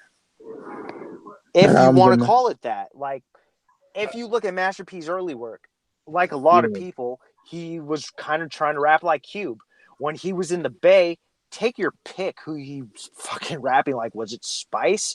Was it RBL? Was it Lynch? Was it, it was just kind of like whatever. And then obviously when Pac died, okay, this is like two Master Pac or whatever the fuck you want to call him, dude. Because he was doing that shit that Tupac was doing. But getting back to Ice Cube, it did not sound like him to me. There are songs that I like on the Predator, but it's whatever. It's not a go-to for me. Wow. And I'll say the same thing about Lethal Injection. The reason why I don't like Lethal Injection is because it's kind of like, I'm gonna be the sign with the time. Here we go. Go with the sign of the times and fucking here's my imitation at sounding like Snoop Dogg. But my nigga, that was a sign at the time, my nigga. He just tried to get the G-Funk popping. Right. The thing is, like, he's always been a gangster slash, I guess, like, I don't want to say, I guess, conscious in a sense, but that I don't know, because like for me, he was conscious on Death Certificate. He was definitely very conscious on Death Certificate. No question. Like his first 4 albums, like, but the thing with with the Predator, what I loved about it, I loved how dark it was, and it just like you could feel the LA riots with that album. So he was like very angry on that album. I love that. Like, Now I Gotta Wet Ya. And it was like that was the thing with Cube. Like what I liked is that he had different flows. He didn't just have one flow. Like his flow at that time was just so ill. Like, he could flow like Cypress, and the way he flowed to some of the beats was just so ill, man. Like I fucking love that. Like we had to tear this motherfucker. Like when I hear that, I want to fucking wild out and shit. I want to go trap a nigga and shit. I'm not about that life, but Yeah. Yeah, and yes, I get it. You know, yo, Ricardo. What up, fam? Ricardo. What up? Good. Ricardo, what's up, man? Cracking, brother. What's good, man? Yeah, man. My bad. I'm late, fellas. Christmas shopping and I had to pick up my brother from school and all over town, man. Nah, It's all good, brother. man. Nah, I Hey, was telling him. Injection is badass, man. I was listening to y'all. I was listening. Yeah, Thank nah, you, but I was just saying, man, like, you know, with the Predator, man, like it was the time that some of the times, like you could feel the LA riots and how angry he was with the police. And you know, at that time, well, the death certificate, that's when he joined the Nation of Islam, and you could feel that with his rhymes. And Right. I don't know, I feel what you're saying, you know, Wh0vee, but I disagree with that. And with Lethal Injection, a lot of people are complaining about, oh, it's too G Funk, but I'm like, dude, like he's from the West Coast, like He's was from still rapping Cali, his shit. and everything Cube's ever done, he's always been inspired by what's going on at that moment. Right, and he did it So well. they're doing "Fuck the Police" or "Dope Man." That was the '80s, man. That's what's going down right now. Right, and then so on and so forth. And then with Lethal Injection, man, like, you know, like it was a different sound from him, but it was like about time because, like, you know, it was, I don't know, it was dope. You know, people were saying like, oh, he's trying to be like the Chronic, but I'm like, yo, Lethal is Injection's this my favorite Cube album? Lethal Injection? Yeah. Oh, that's interesting. That's very interesting. By far, The only songs I could have done without were the singles, like you know how we do it. I wasn't too crazy about that, and I wasn't crazy about that song. I was not crazy. G-Funk, though. That's like probably the most G-Funk song off the album. Is Wow. No doubt. You I really prefer don't? Ghetto Bird, man. And then I like if you listen to Ghetto Bird sounds hella New G-funkish, Funkadelic, too. that's pretty much Bop Gun 2018. Oh yeah. Yeah, Bob Gun, I wasn't crazy about. Too damn long, dude. Wow. That's just like damn long. I understand how length fucks up songs for people. Well, some like Bop Gun, it's not meant for the radio. It's more like a house party, backyard boogie jam. So Right. on 10 minutes. I mean, the party's rolling, man. That's why like New Funkadelic, that's my anthem right now. All over town, I've been playing that shit too. That's the best shit on the whole album. Everything else, and that's pretty much like that's a new Bop Gun. That's a new version of Bop Gun. I feel like. So I to think that song is reiterate, better than Bump I Gun. guess I don't like these albums because Ice Cube is dope enough, I felt at the time, to come with his own shit and not have to bite off other people. That's my mindset. What was of his how, own shit? What's up? What he's never had his own sound because America's Most Wanted had Bomb Squad. And that wasn't his sound. He went and adapted to there. And then, come Lethal Injection, he's adapting to the G-Funk sound. Ice Cube's never really had his own sound. Right. I feel Death Certificate, he kind of has his own. Like, he has his own style down. I agree with that because Sir Jinx is his fucking fam anyway, right? Yeah, that's true. Yeah. Oh, yeah. So that's how I've always felt about those albums. Years later, a couple years later, it wouldn't have made it, because everybody wanted that G-Funk out of the West Coast. Right. That's why other groups like Alkaholiks or Jurassic 5 or Black Eyed Peas at that time, everybody was slept on because they didn't have that G-Funk sound. I agree with Steven with Ghetto Bird, though, man. Imagine a video for that. That should have been a single. Yeah. That should have been a fucking single, man. Cute with the afro and shit, flannel shirt on. You can just picture that shit, Yo, I know it's mad racist, but Cave Bitch, my nigga. Yo. That shit is phenomenal. That shit is fire. That Marco, the Farrakhan skit in the song, and I love white bitches, nigga, but that shit is. When it comes to Predator, even Today Was a Good Day doesn't really fit on it. I agree with that. Yeah, that was a G-Funk track by far, and it doesn't go with the whole album. I agree. I think that, but you know what's crazy with that song is that that's what made that album his highest selling album, believe it or not. Right. Well, but Check Yourself. The Check Brothers Yourself sample. remix. With Das? With Das. Yeah, that shit was a fucking beast in its own too. Right. And I But like yeah. how he sampled, Furious 5 on that because that again, Yeah. Cube's always had love for the East. mhm. No doubt. That Bow Down era it was on, but he was always inspired by the East. So I like how he sampled that on the remix. I took notes for the Mac 10 review, and oh my god, is that album fucking classic, dude? Yeah, it's been a while my since I heard that album, man. I had fun listening to that motherfucker, man. Yeah, I played it Sunday night because it like y'all, it's been a long time since I heard that album. That's not my go-to Mac 10 album, but I like the second one. yeah, based on a true Oh. story. Yeah. Yeah, I love that one. That's My probably my favorite favorite. is 95. That's a good one too. That's a great one, but I want to that's say one of my favorite. that based on a true story, maybe my favorite album from him, but my favorite song from him is like West Side Slaughterhouse. Ooh. Or even Mac 10 is the name. That shit, like when you have your own solo album, I mean, you want to come with the ill ass solo track, and that's one of the better ones from him on that album. I love Niggas better hope I don't grow my Jerry Curl back. Come the fuck on, nigga. Get these niggas, Q. Come and go rub cocoa butter on yourself, nigga. Q killed you, nigga. I love the bitch in you. The bitch in you was dope, but I don't know. I like Q better than that nigga, man. I love Calm. I love Oh Calm, yeah, but I love that Common actually said something though. yeah. Exactly, yeah. Common fought back. Cypress Hill gave, I think, West Side Connection their most competition. Yeah, absolutely.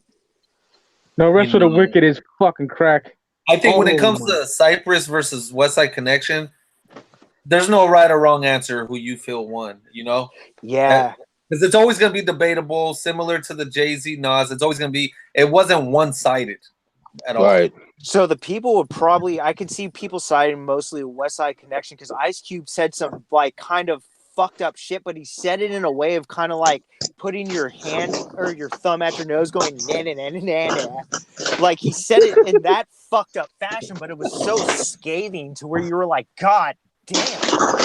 But if you listen to Cypress Hill's version of King of the Hill, you'd say the same fucking thing too. Yeah. Because Cypress Hill said some shit. Right? The Yes. Ice Cube Killer, I think it's called. Yeah. My uncle had that on a tape, mixtape back in the day. Yeah. Someday I would like to hear at least Cube and Be Real collab again. Mm-hmm. Yeah, that's long overdue, man. Long overdue. I know they squashed it. They're cool.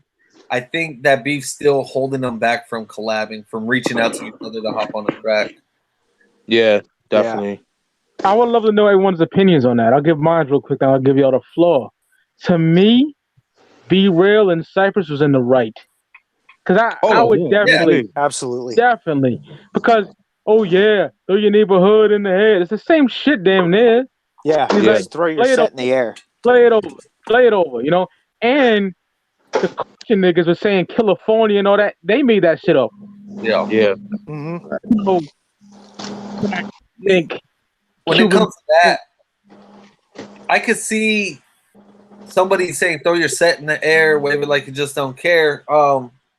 But yeah, I could see how maybe he didn't copy, but after hearing their song, then you come up with that. Now we know you jacked it. Now, if you would have came up with it and you never heard their song, hey, shit happens. But Be Real knows he listened to the song and then went and jacked it right away. Exactly. Yeah, because it's a punk move by Q. It is, and it was said that he was in the studio and fucking he played it for him. They seen the fucked up reaction, and when they played Lynch Mob. Yeah. And when he fucking came back in the room, it was gone. Like it never happened. So that's kind of like, come on. But I do think King of the Hill, spanked niggas though. I really do believe it. Oh yeah. That shit was crack. If Cube would have told Be Real, you mind if I use something similar to your hook on my shit? I bet you Be Real would have been all for it. Yeah. Be Real would have been like, cool. Or why not hop on the track with him? Yeah, a very good I think Be Real would have fucked that shit. He would have did that Friday track dope too. Oh, yeah. Yeah, he Smoking would've- Indo, he would've sounded playing ill my on Super that, too. Nintendo. And the video would have been dope because how it looked like it was supposed to be like Craig's room type shit. You had to see Yeah. Friday. It would have been cool to bring Hector and the other essay from the movie in it too, you know, and have Be Real on it. That would have been a dope Yeah. track. Did y'all know that Be Real and Sin supposed to be Hector and a homie? You know that, right? Yeah. Oh, Yeah. shit, I didn't know that. Yeah, but the manager fucked it up because they were on tour. They couldn't do Yup. it. Yeah. Because I didn't like Hector and Friday, man. That dude, he was Puerto Rican, man. Not an essay like that, What? man. Oh, come on. Hey, Come Smoke, the fuck you. you couldn't go to. Son, there's so many essays in Long Beach. You couldn't get somebody in Long Beach. Come on, that's I mean, look how they got Jacob Vargas and the other two on next Friday. Now they played the role dope, man. oh, no doubt. The Yo, Joker brothers played it way better than Hector did. I gotta ask you a question, Ricardo, my nigga. I gotta ask you this because me and my uncle were talking about this, and like, oh my god, that's crazy. You know when Chico is chasing Craig Yeah, when Carla leaves or whatever? Okay, Joker, he says "Picha Mayate." That means fucking nigga, right? yeah. That's crazy that they're in the movie, man. When that, I remember watching. I was like in 8th grade when Next Friday came out, and he was like, "We'll get you back, Pinche Mayate." I was like, "Whoa!" But see, even I mean, out here in Cali, the blacks know what it means. They was dying at that part, man, because I was like, "Oh shit, it's gonna pop in this theater right now," you know. And but no, they was dying. They was laughing like a motherfucker to that shit. That's hardcore to let that in there, man. Because I was watching Blood and Blood Out yesterday, and I was damn. Yeah. So I was like, me and my uncle talking like essays by the end of that damn movie. Yeah, you know, I give props for Q for letting that in there. You know, Yeah. In a That's sense, crazy. it's Cali culture. Yeah, You know what I'm exactly. saying? Bringing it up like the Alcoholics. Again, Tash's lyrics reflected LA life. yeah. Right. Like that shit was all through like the later releases. Mainly Liquidation, I noticed too. That shit was hilarious though. Joker saying that shit, man. But you know what's crazy with Tash though? He's not even from LA. He's from like Ohio. Yeah. I think What the J-Ro was fuck? A lot of LA rappers ain't from LA though. Exhibit's not from LA. Dub He's C's from not. Detroit. Up is not. You Where's know, MC from, crazy. Ricardo? Dub C's from Texas, man. Oh Yeah. shit. Yeah. Spice And One so too. is He's the from Texas, DOC. too. He's from Texas, but he had that West Coast sound and was rolling with Ruthless back then. Exhibit One from too. Detroit, Corrupt from Philly, Pac from New York. You know, Yeah. a lot Spice of One from rappers Texas, ain't even too. from here, man. They just claim LA. Oh. Spice from Texas too? Yup. Yep. Damn. Yeah, man. It's crazy. Yeah, I mean, look at straight out of Compton. Q wasn't even from Compton, man. I mean, Yeah. South Central. he was from South Central. Yeah. Yep. And it's fun. I was telling, and it's funny because I had a couple of idiots saying on my death certificate reviews like, "Oh, he's not from Compton, he's from South Central." I'm like, nigga, like in '91, you would never know that. Exactly. We didn't have Wikipedia. You know what I'm saying? It's like, my bad. Sorry, you didn't even fucking check the whole review. You just pointed that one thing out. Like, fucking asshole, man. But it is I what it is. hate niggas like that. Before the podcast started, my comment section was filled with fuckboys like that. You know what I mean? Yeah. He didn't have on a bandana and the money, power, respect. He had on. No, I said he had on bandana, not goggles. Nigga, I haven't seen a video in 20 years. Calm down. Right. Huh? 'Cause I said X had on goggles in a money, power, respect video. This nigga had a fit. And Jesus Christ. Fuck. Man, Soft that was ass an nigga. ill ass verse to see on a video, but also the Get At Me Dog video was so fucking ill. Oh, yeah. Yeah, we recorded that in the tunnel. Yeah. Yeah. Niggas slapping the Timberlands together and shit. That shit is fire, man. The thing, I was like, "Pa, you motherfuckers got Lior to go to the tunnel." He was scared. They were like, Leor was like, all right, film me for 1 second. All right, I'm out this bitch. Peace. Def Jam. Oh shit. Edgar, what up, Edgar? Hey, yo, Mike, did you watch that Mi Vida Loca? I watched half of it, man, when Shorty came out of jail. I gotta finish it. Yeah. Thank you for reminding me about that. That actually had one of my favorite Boss songs. That Run, Catch, and Kill. Yeah. I'd have to go listen to that shit, man. That was like one of the last songs I ever heard her on, and then she like totally disappeared. Man, Joker got killed by a white bitch, man. Oh yeah. I think it was he was fucking both best friends, got them both pregnant. This nigga out of control. But like that should be really going down like that too, man. Yeah, man. I'm glad you like Boulevard Nights though, man. That's a classic. My God, I love that movie, man. Fantastic. Great story and everything, man. I love that fucking movie. That's up there with American Me and Blood and Blood Out, in my opinion. Oh yeah, I put it way better than those two movies. That's fantastic. And I love Blood and Blood Out and American Me. Oh my Lord, do I love that movie.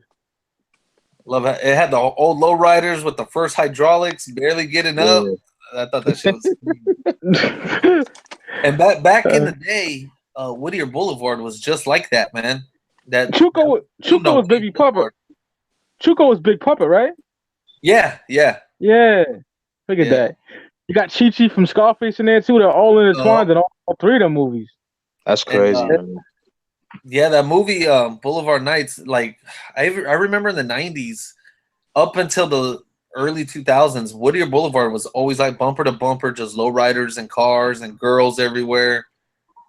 That was man. You can imagine, man. Like, whew.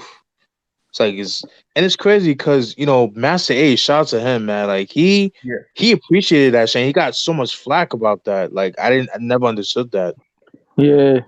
But it's funny how these cats in New York, they rapping like South niggas, but like back then when Master A's was incorporating the West Coast. God, that was a fucking ill concept album. Yeah, it's such a dope ill Chrome? concept. Yeah, I love that album, dude. I do so too. Underrated. Kid from the West goes out to the East. I love that shit, man. And then Fat Joe, took shots at him too around that time, like on the Eagle Trip magazine interview about that. Yeah, you schooled me on that. Remember that shit? Yeah. Yeah, because he was like, because at first he was talking about like some graffiti shit, because they both were graffiti artists and shit, and then that Massey's made a song called Top 10 Lists like in 96. It was like a 12-inch single. And he's pretty much saying like, real gangsters don't appear in magazines talking shit. Some shit like that. So, he was talking shit about Fat Joe. So, but I think, from since then they squashed it. But, little trivia out there. But yeah, man, that album Sitting on Chrome is just so underrated. I love that. This is when, Lord Digger and them, they were making dope music together. Now Lord Digger and Master Ace, they beefing and shit. Paula Perry, she's beefing with Master Ace. Yeah. I watched the Dwan Epstein podcast. I seen that interview with Cypher Sound and faggot ass Rosenberg. Yeah. But, it was good. Niggas calling Master Ash and shit. I'm like, oh man. Oh my Lord. Yeah, Rosenberg. Fuck.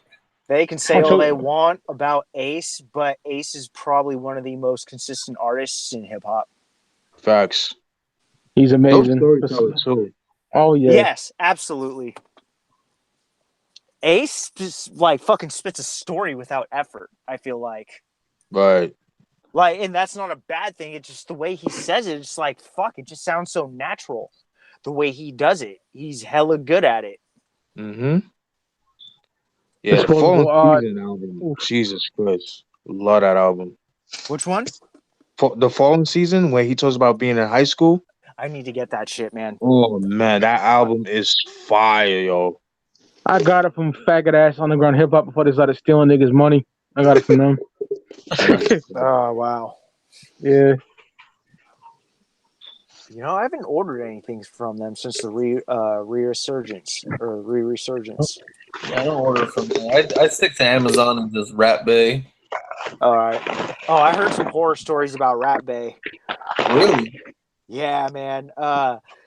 So up in the other chat room that I'm in, one dude, DJ Age, is like, I've never had a problem with Rat Bay at all. Right. I'm fucking good with them, and he's in Australia.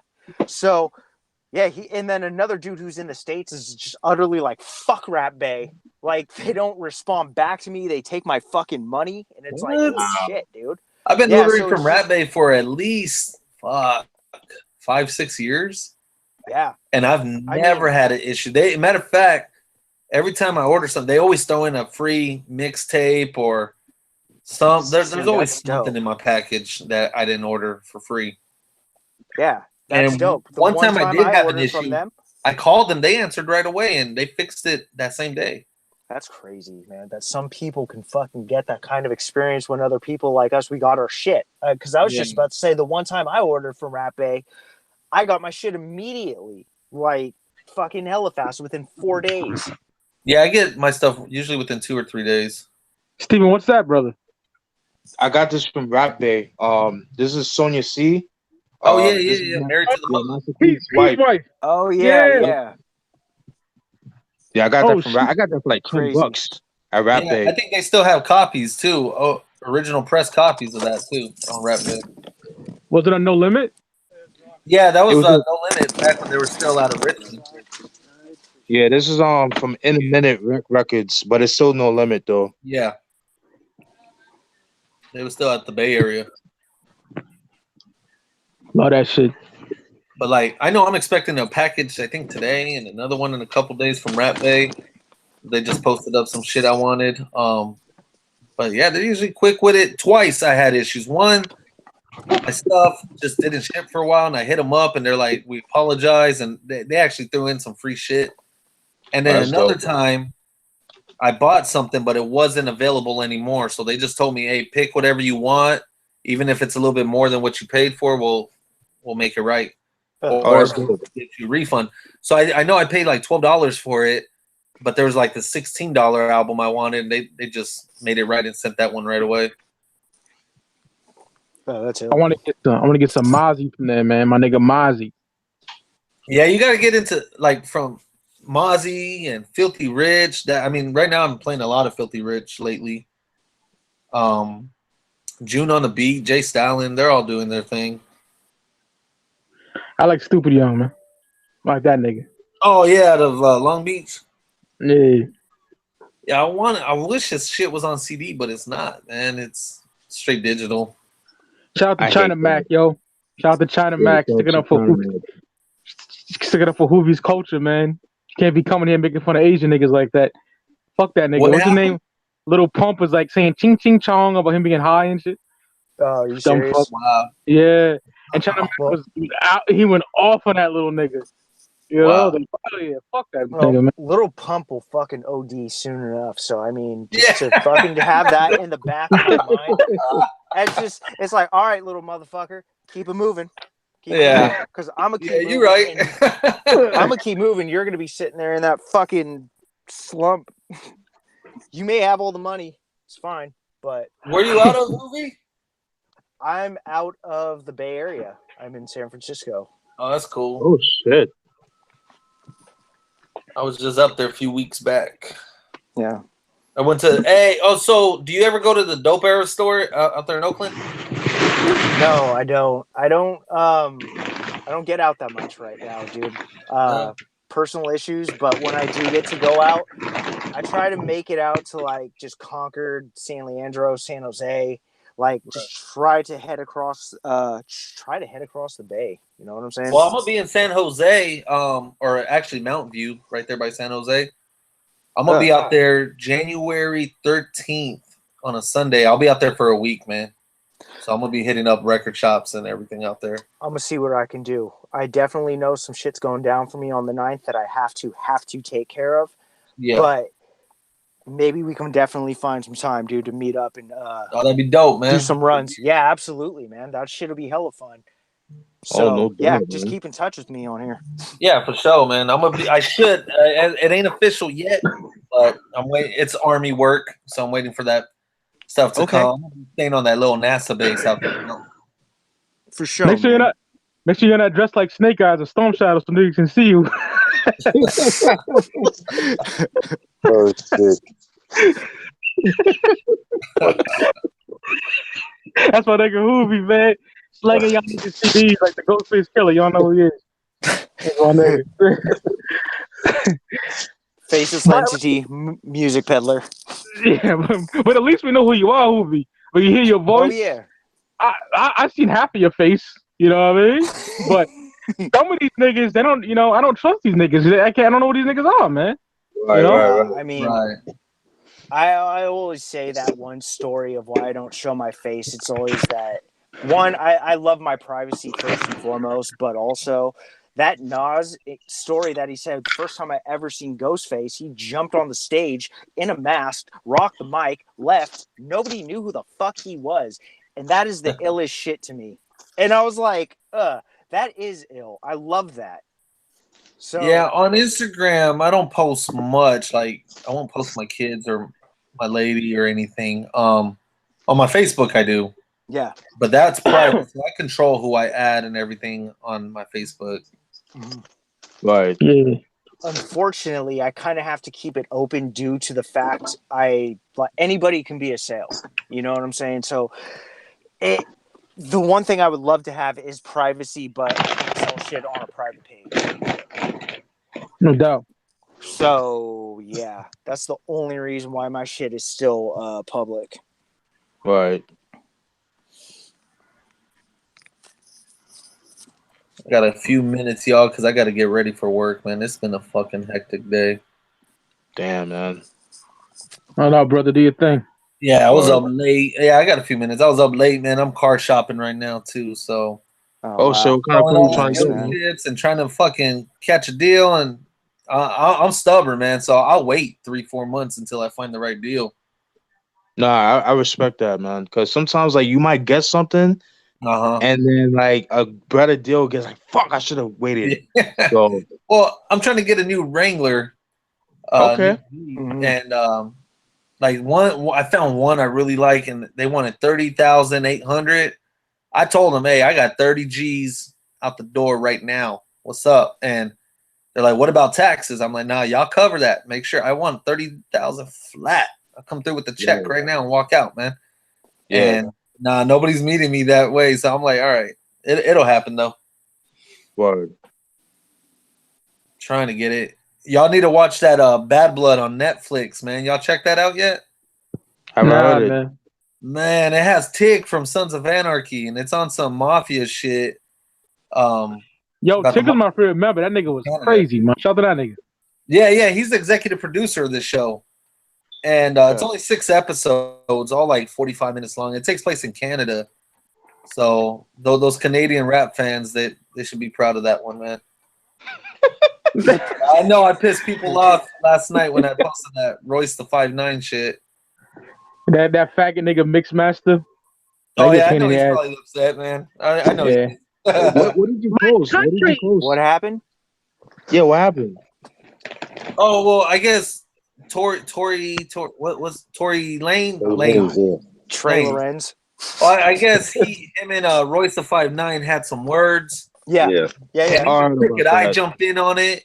And oh wow, didn't know that. And pretty much, Royce was like, "You from Canada, so I'm gonna let you get a pass right now because you don't know better." And I was like, "Wow!" He was just talking mad shit about this guy. And Royce the 5'9" said, "When it comes down at you, don't get mad." Now Tory Lanez is stupid because you think Slaughterhouse ain't gonna back up 5'9"? You think Eminem might not jump in it? Like, come on. Yep. Come on, man. Yeah, again, I said this very briefly when we were talking about it. It was like, it's a who are you ass motherfucker versus Royce. Yeah. Right. Or just like the Migos and the whole Bone Thugs thing. Yeah. It's like, yeah, it's kind of like people can say Bone is calling out Chino. It's like, why would you do that? People can say Bone is the best group of the world. I don't agree, but I see it. I mean, I'm not going to argue it. I still go with NWA, but yeah. Or you can go with NWA or Wu-Tang. Yeah, and I'm like, nowhere. Migos ain't even in the top 10, top 20 groups. and out there, come on. Yeah, and I mean, if we're talking groups, are we talking duos also? Yeah. No, I would always say when a group is 3 or more. 3 or more? Okay. So I mean, you got Ghetto Boys. Absolutely. Egos. You got all kinds out there, man. The Firm is better than them. Oh, Ooh, with nature. The Click, you know, it just with nature, yeah. And with Sugar Tea, if we're gonna go with the Click. Oh yeah. I mean, Game my related. God. You know, Game West Side related, Connection is better. Hey, yo, when it comes to the Click, I think D-Shot the wackest nigga. I like Sugar T. Oh, D-Shot is definitely the wackest. The only reason D-Shot is part of it is he's E40's brother. Fun fact about D-Shot. So, everybody, you guys own All Eyes on Me, I assume, right? Oh, yeah. I don't. So, do y'all know in the linear notes that he's referred to as D-Short? Oh, was he? Oh, shit. So, probably his biggest fucking appearance on any album ever. I just picture him going home to his mom like, "Look, Mom, I'm in the linear note." She's like, "Who the fuck is D Short?" Like, nigga, you ain't no D Short. This ain't you. But no, that was always the funny fucking thing I always pictured. I was like, "Oh man, your biggest guest appearance, and they called you D Short." I gotta check that Wh0vee because I got the OG, so I gotta check that. Yeah, it'll be in there. That's funny, man. But there's so many groups better than Migos. Fuck yeah. Like, dude. Now, do you have the most money? Have you made it? Maybe, Yeah. but money don't make the man. Exactly. Money And don't people make. go by You hits can have too. all the money. You can still be a fucking punk. Facts. You know, I'd rather have respect than money. Yeah. Oh yeah. By far, you know. Fuck yeah. That's why people are able to thrive, because they have their dedicated fan base. That's why most motherfuckers nowadays are able to stay underground, too. Yeah. Oh, yeah. Like, everybody Fucking Migos. that we listen to that's never on the radio or anything are making great money just because of loyal fans like us and shit. Yeah, absolutely. Migos are fucking trash. Yeah. It's just the fact that they dubbed themselves as the new Beatles. Like, come on, stop it, man. Stop it. Oh, Wow. God. Yeah. It's just that I'm not even a Beatles fan like that, but even that pisses me off because the Even Beatles, even with Tony Yayo's better than them, man. Ooh, yeah. I definitely agree with that. I Ooh. agree. Oh, my Lord. That album is dumpster juice, my nigga. Basuda, trash. I'll listen to Yayo over fucking Migos though. oh yeah, fuck of course. Oh, man, that's funny. Son, God's playing Yayo is dope.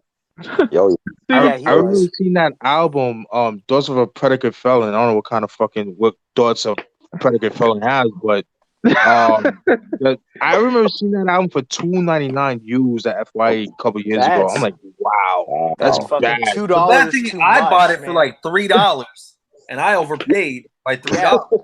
Yeah, you did. Jesus Christ. They should have paid me to take that motherfucking CD off their hands, man.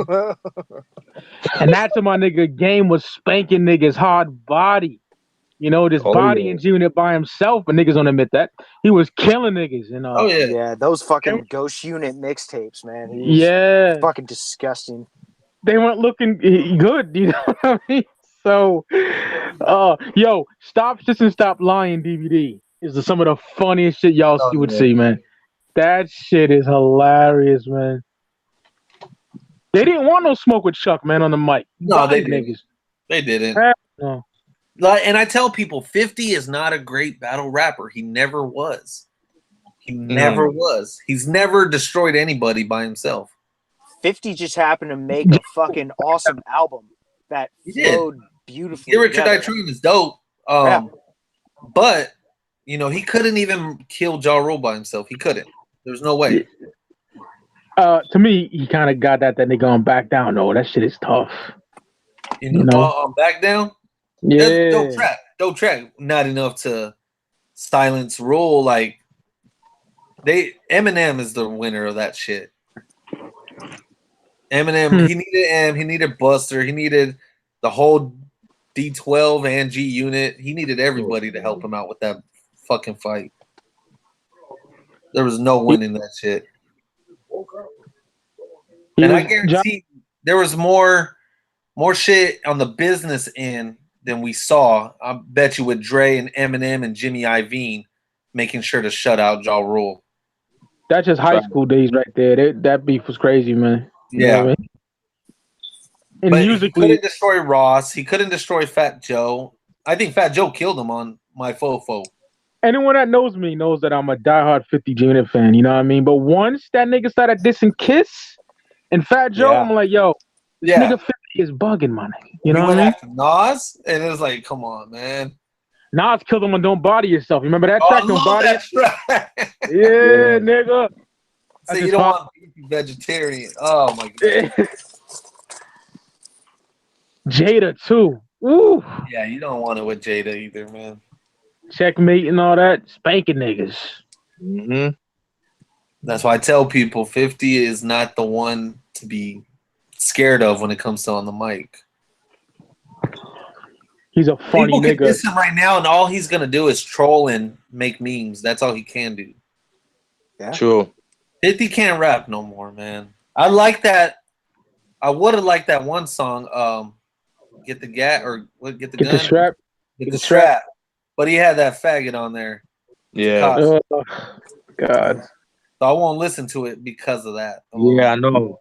And it's like Yo. 052 from like 05, so like Massacre 50. Oh, I love Yo, I'm one of the niggas that love Massacre, man. I like Massacre more than Get Rich or Die Trying. Damn. I agree with that. You know what? I'm not gonna argue with that because I don't need him on there. That's woo. Yeah. I tell niggas to suck my dick, get the fuck out of my face, because I don't need him. Oh my God. Buck Wild, son. Jesus Christ. He killed that shit. I'm with you, Steven, because me and my uncle were like Metal Lungies. That was our shit off our album.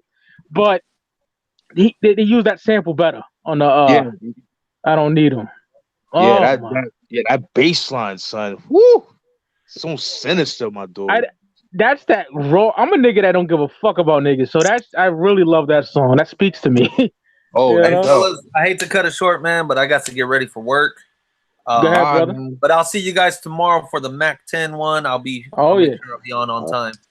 Oh, good, man. Dope. All right, Ricardo. All right, everybody. Peace. All right, brother. Peace. It was a pleasure.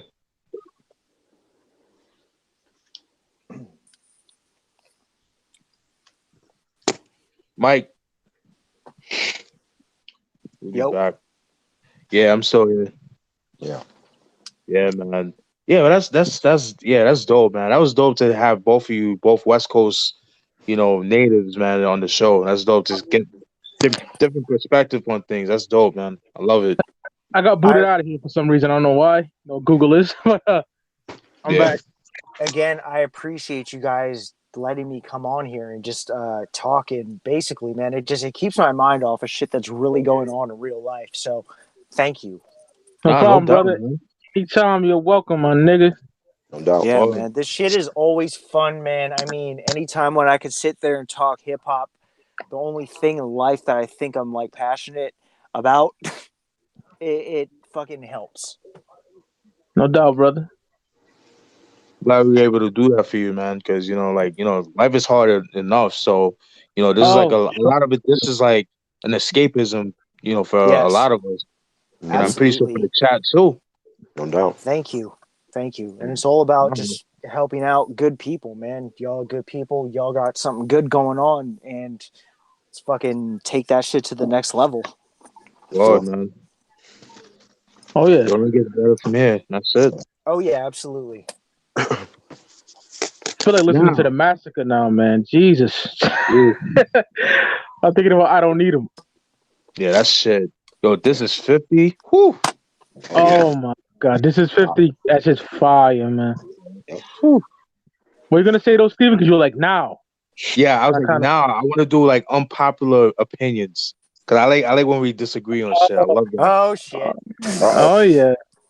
Okay, so Wh0vee, I know you got a lot of them, so just let it out. Spout it out.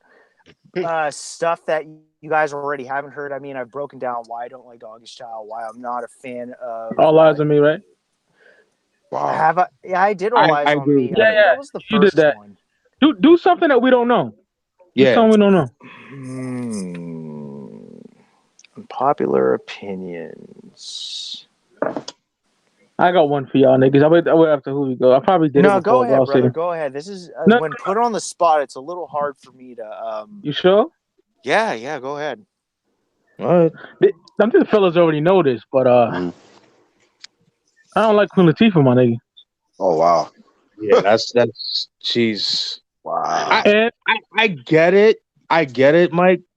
Like, I get what you mean, but son, that Black Rain album, that's a magna Oh, yeah. opus, dude. Oh, that yeah. shit is Mhm. woo, Fire.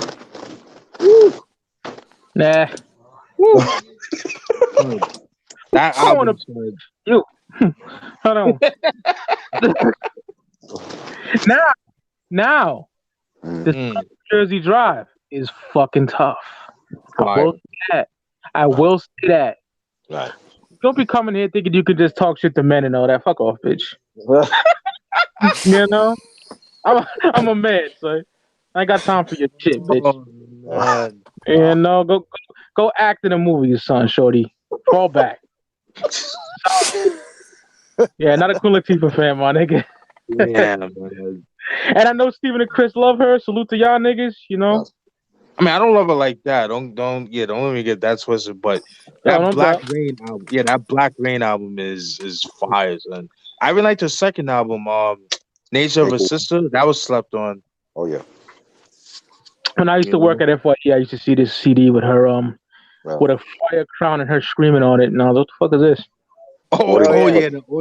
Yeah, that album was trash. There are only like 2 songs with that album. Yeah. You know what's crazy about that album? Because at the time I think she was on Motown Records, right. and Paula Perry was also on.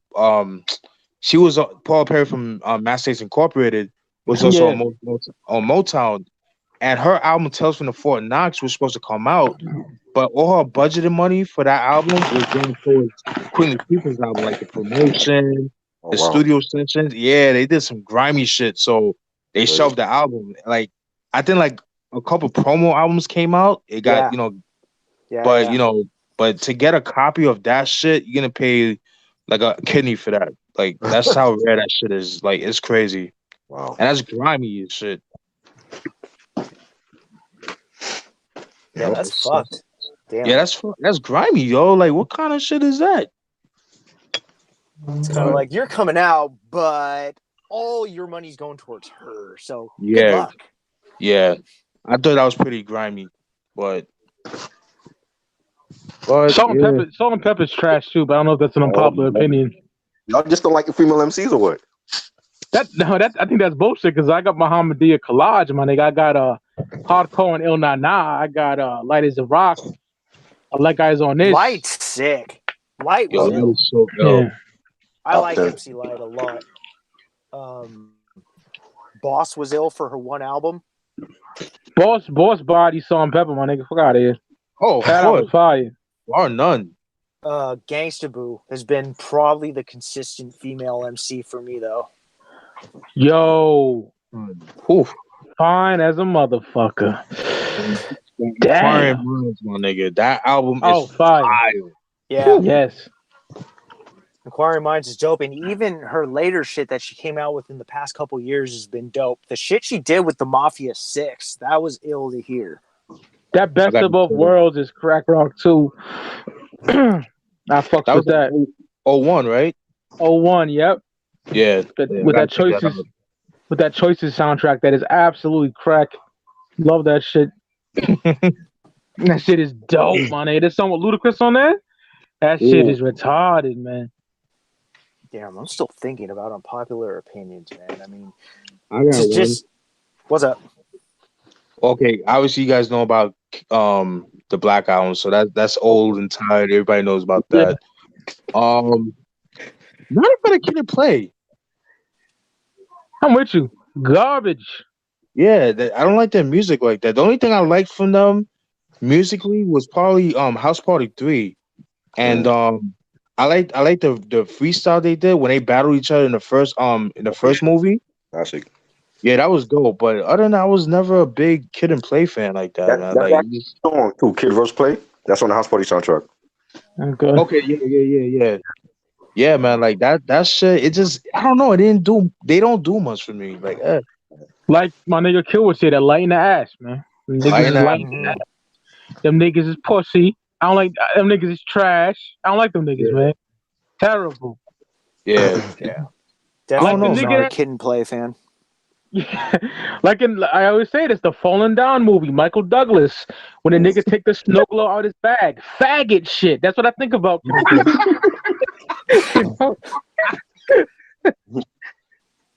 Watch that movie, y'all don't know it in the chat. That's Oh, classic. man. What's this in here? Faggot shit. It's the way he said it and the way he said bro. Like, Y'all making him sound like Gilbert Godfrey. Yeah, when it broke. Yeah. Oh man. Then he goes, I got boots that made for stomping quiz. You can't make it today. Oh my god, you can't Yo, make it today. Yo, I could watch that movie all the time, so I never get tired of it, yo. And the Mexicans that roll up on him, you need to pay a toll. God. You need to pay a toll. me and Ross on PlayStation quoting that movie and dying, man. Dog, that is a fantastic film. Oh Yeah, I man, need to get that on Blu-ray, man. yeah, I got the DVD. But Yeah, it's like man. one of the movies that comes on cable all the time, so it's like one of those things. Yeah. But I still want to own it anyways. But Chris got some unpopular opinions. I don't fucking know why. I this nigga crazy. I want to hear this. You don't like Friday, I know. Yeah, you don't like Friday, my nigga. What the fuck? Yeah, I don't- Whoa, nigga! Wow. Really? You like Friday? Nah. What? It was odd. It was. I don't think it's a classic hood film. That's just me. Yep. Nah, you what? bugging. You are Like bugging, man. compared to like Menace or Juice, I think Friday is overrated. Oh Yo- hell no. Oh wow. No. Son, those are two different movies, though. I was gonna say two different genres, though, man. Yeah. Well, all right. So what genre are you putting Friday in? Is that like half baked? What like? Half baked.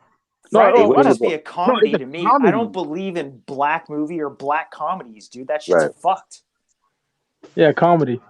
Yeah. It's a comedy, you know. I could understand if you compared like Boys of the Hood to Master Society. I could understand that, but as far as but Friday is a comedy, It's all right. you know. Oh man. Jesus Christ! Me I can't and Chris, believe.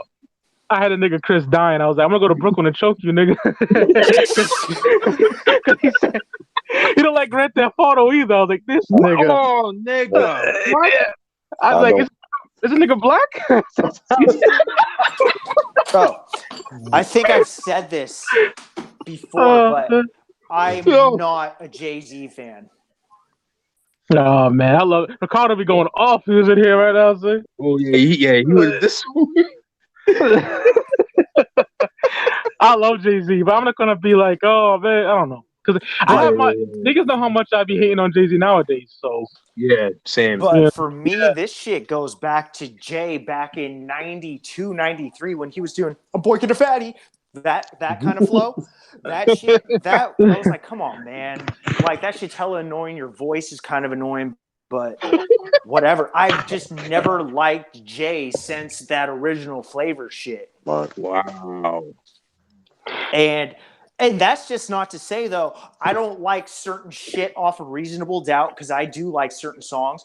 Like, Jay probably has 1 or 2 songs on each album, Right. but when it comes to the Rock La Familia or the Black Album are the only Jay-Z albums, I will sit there and be like, all right, that's a good release. Right. What? I'm not a fan of the Blueprint. Yeah. What?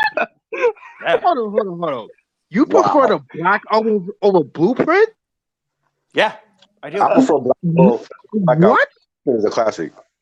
Black Hell no. Blueprint. I don't know, nigga. I mean, it's tag team match. No. Y'all bugging. No. Black Album over the Blueprint, son? Better. I think Blueprint is still. I feel like Black Album is a classic too, but I feel like it's an underrated classic. It's trash. I just like Black Album because it's a good way to supposedly end your career. Right. I agree. So Like, if, I love the Black. Not to cut you off, Wh0vee, but I love the Black Album. But when Steven gets on that shit, it's the most entertaining shit in the world. I love it. It's fantastic. oh yeah, There's a- go for it, man. Go for it. I want to It hear was it. very disappointing. Wow. The production was lackluster. It Wow. sounded like leftover tracks of Blueprint 2. Like when you come out with your quote unquote last album, I'm thinking, oh shit, this thing he's gonna come out with a bang. And that's what he did. That's what he did. It was trash. 99 Problems, Encore. Yeah, it's Change what he took clothes. from Ice-T. What he got from Ice-T. He took that from Ice-T. Yeah. Okay, and you made it a hit. Shit was trash. Public service announcement, Dead Off Your Shoulder, just before my thug. You think that shit was trash? and They keep were in mind, okay. I love the album, but I love that. That should have been his retirement album. me and Steven would definitely be arguing if he said he thought Threat was trash. I know he likes Threat. Hopefully, we like Threat, right? No, that was dope. That was dope. Yeah. That was I like Lucifer, but again, those are not songs that I listen to like that. Like, I'd rather listen to, let's say, Volume 1 over. Shit, Volume 1 is better than Black Album. Oh my God. Yes, I'm it is, not- nigga. I'm not gonna argue know with that. I'll what? tell you what. I'll say my favorite Yeah. Jay-Z song is off Volume 1. What's that? Where I'm From. Oh yeah. My nigga. Salute. That's a great I love album. that shit. That, like, there's certain songs like Jay. I think it was said in the Fade to Black DVD when Jay's like, "Yeah, when I'm listening to music, and all of a sudden I just hear this music, I get this look on my face like I got to take a shit," and it's like that's Which when was I TMI, heard. by the way. What was it? Which was TMI, by the way, but Sorry. No, not you. I'm talking what Jay-Z said. Oh, when but, Jay was saying it, yeah. Yeah. So when I heard that beat to Where I'm From, I was just like immediately just ugh. That's ill. Yeah. That's nasty as fucking. You cannot help but to bob your head to it. Right. Like I said, I'm gonna agree with Steven because that holds a special place in my heart because I was with the grimiest of grimiest drug dealers in the Maple Gardens projects bumping that album. You know what I mean? This is Jay-Z with the bulletproof vest. You know what I mean? Hockey hole 97 J was just incredible. Jeez. Yeah, the Plus, Caesar, Fly Caesar. 1,000,001 Questions. I love that fucking remix, man. Yeah. I believe there were two versions, and then it kind of sounds the same until Primo comes in at the end and like switches the beat. Right. Yeah. And Rhyme No More too, dude. Yeah.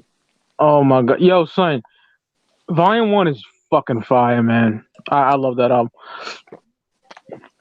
Oh I man, grew to listen to appreciate that album because I remember when I first heard it, I didn't really like it because I was so spoiled with Reasonable Doubt. Right. yeah. And what killed it for me were the singles like Sunshine. like Sunshine and that nonsense and City is Mine bullshit. Fucking hate those songs. Oh Lord. Yeah. Yeah, I hated when motherfuckers were sampling like almost any 80s song. It's like, oh, come on, man. Fuck out of here. Yeah. I was 12 years old, you know what I mean? And I have a good memory. And I remember at 12 years old, I'm only, 2 years listening to hip-hop around this time? Right. But I was not liking the Puffy move. I was like, fuck this bitch-ass nigga. Even though I like No Way Out because of the people on it, you know what I mean? Right. Oh, yeah, no doubt. But I love the Locks to death. I always loved the Locks. But when the War Report came out, my nigga, like, my uncle was playing that heavy. And I was like, this is what I love. This is like their hell on earth. You know what I mean? Yes, that's a fact. Royal Flush. I got in a Royal Flush. That's crazy how I got in a Royal Flush before I even got an Outkast. I got an Outkast in 98. I got in a Royal Flush in 97 when I seen the Iced Out Medallions video on this channel. It was a channel 8. I forgot the name of the channel, but they played that and like Horse and Carriage and 357 and you see what you get now. But when I seen that, I was like, oh my god, this shit is fire, man. And I got Ghetto Millionaire a little shortly after that. You know? That's such an underrated album. We need a review. Definitely. Yeah, I agree. Yeah. Yeah. International currency. Oh my Oh god. god, that shit is fire. Oof. So ill. Worldwide, Yeah. Yeah. all that shit. Mm-hmm.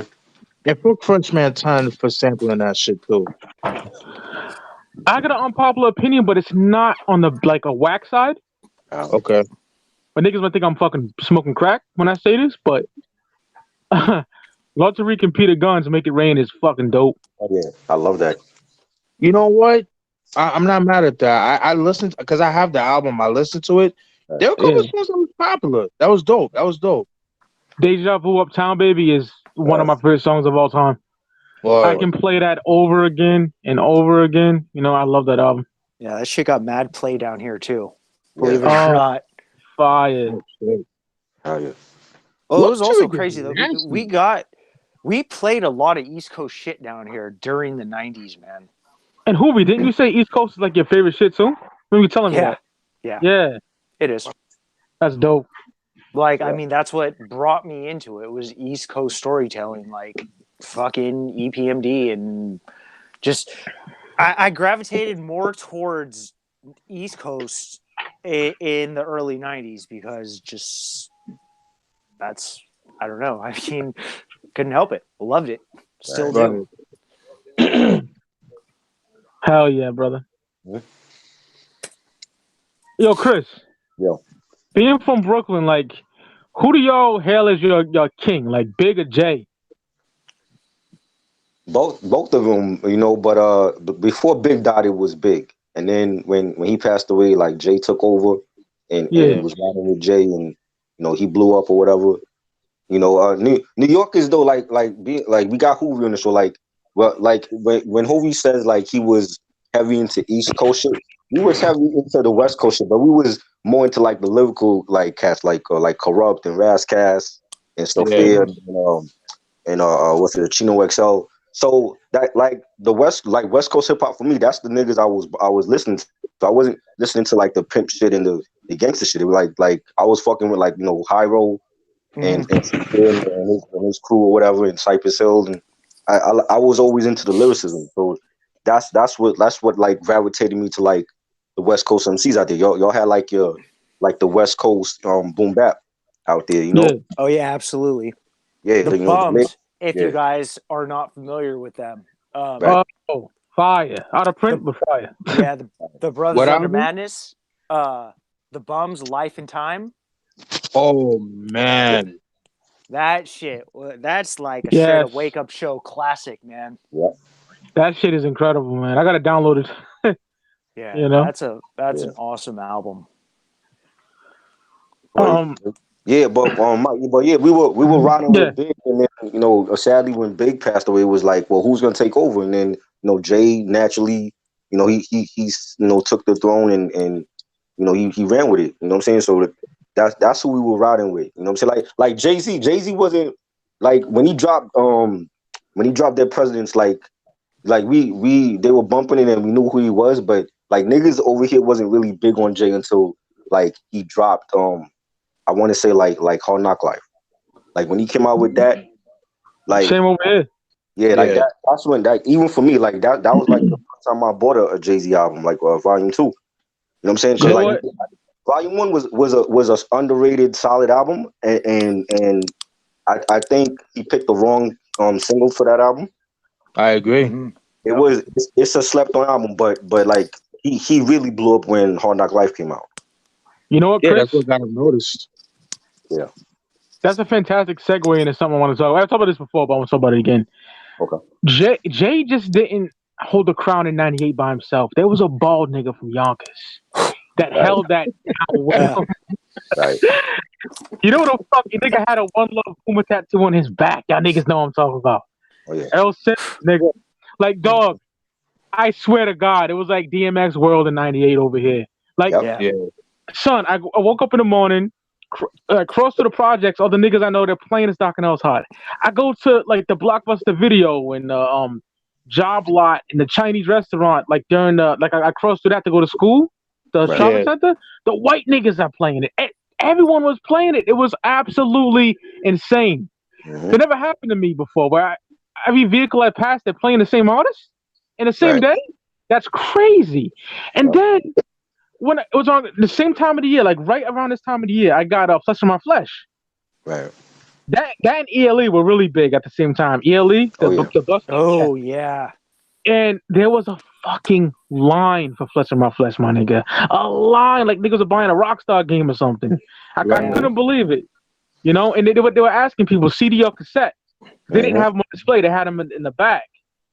And there was a line for Flesh of My Flesh, my nigga. So I'm pretty sure Steven knows how much X ran at that time frame and anyone else right now. Yeah. Oh yeah, especially because again, niggas love to hate on Belly, but again, Belly in New York was very significant, and Chris could tell you that. Yeah. The hype for that shit. I mean, because I remember I was in 6th grade in '98, and I remember this girl. She was like, "Oh yeah, I want to go see Belly." Da da da. Like my cousin suddenly like, "What the fuck is Belly? Is that a comedy?" It's like, "Nah, it's a gangster movie with DMX and Nas and da da da." I'm like, Method Man and all. I'm like, "Oh shit!" But I didn't see the movie until like late '99, early 2000, like I said. And son, like DMX at that time, like he was like a mega superstar. Yeah. You know what I mean? He came in with 2 albums.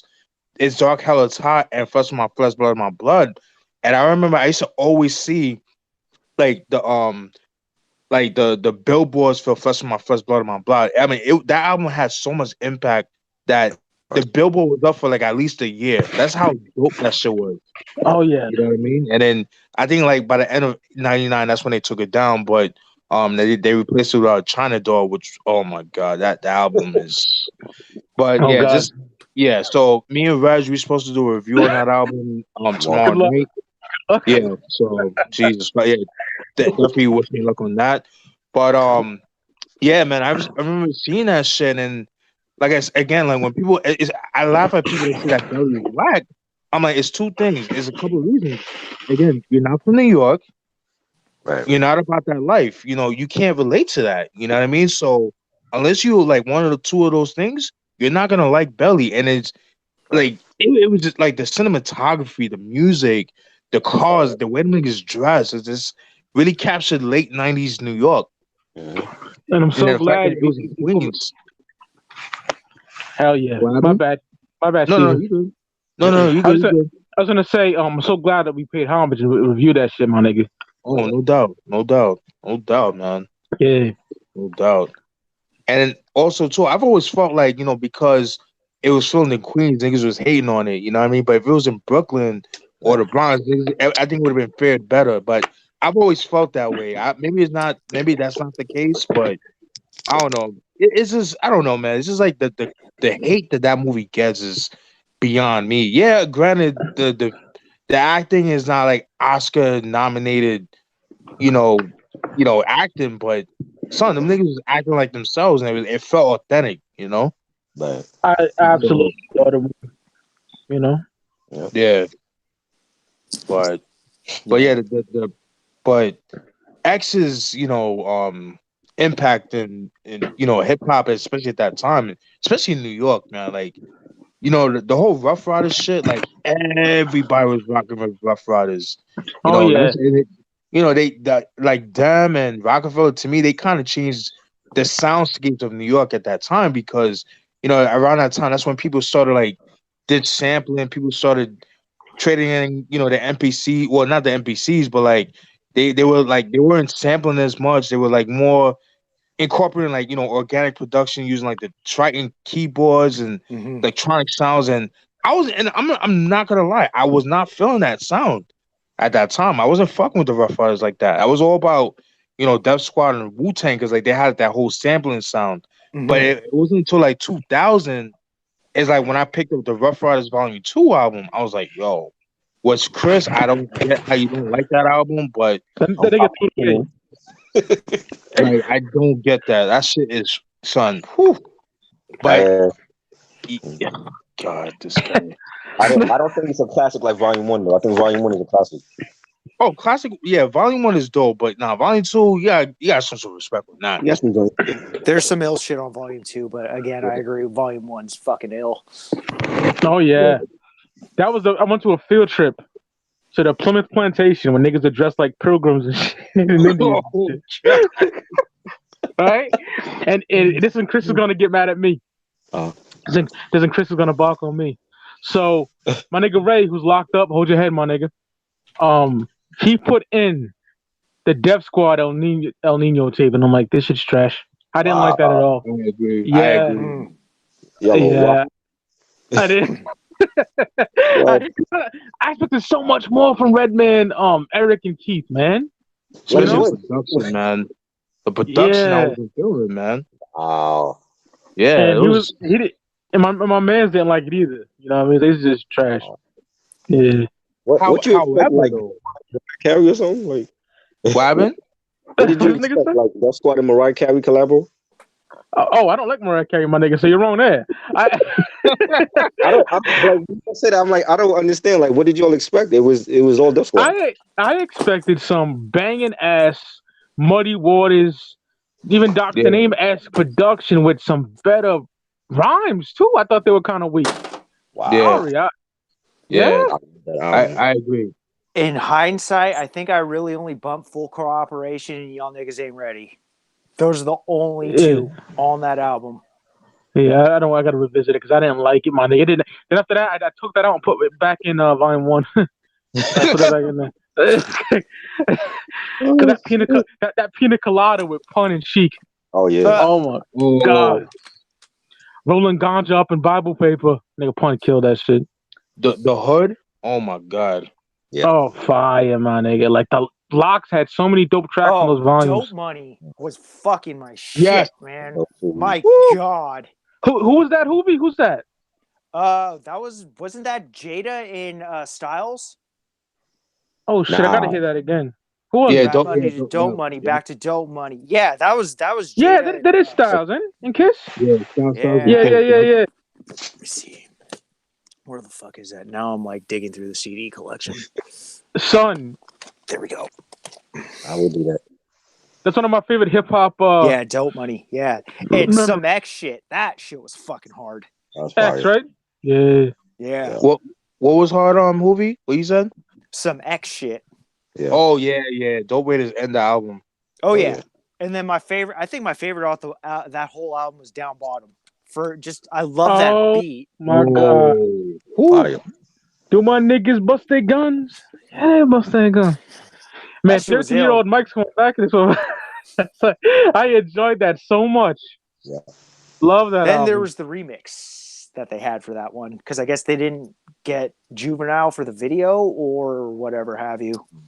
Oh shit, I forgot about that. Yeah, they replaced him with what was dude's name? Young One or some shit? God. Young One. Lame. He's trash. Yeah. He ruined World War III. Oh fuck yeah, he did.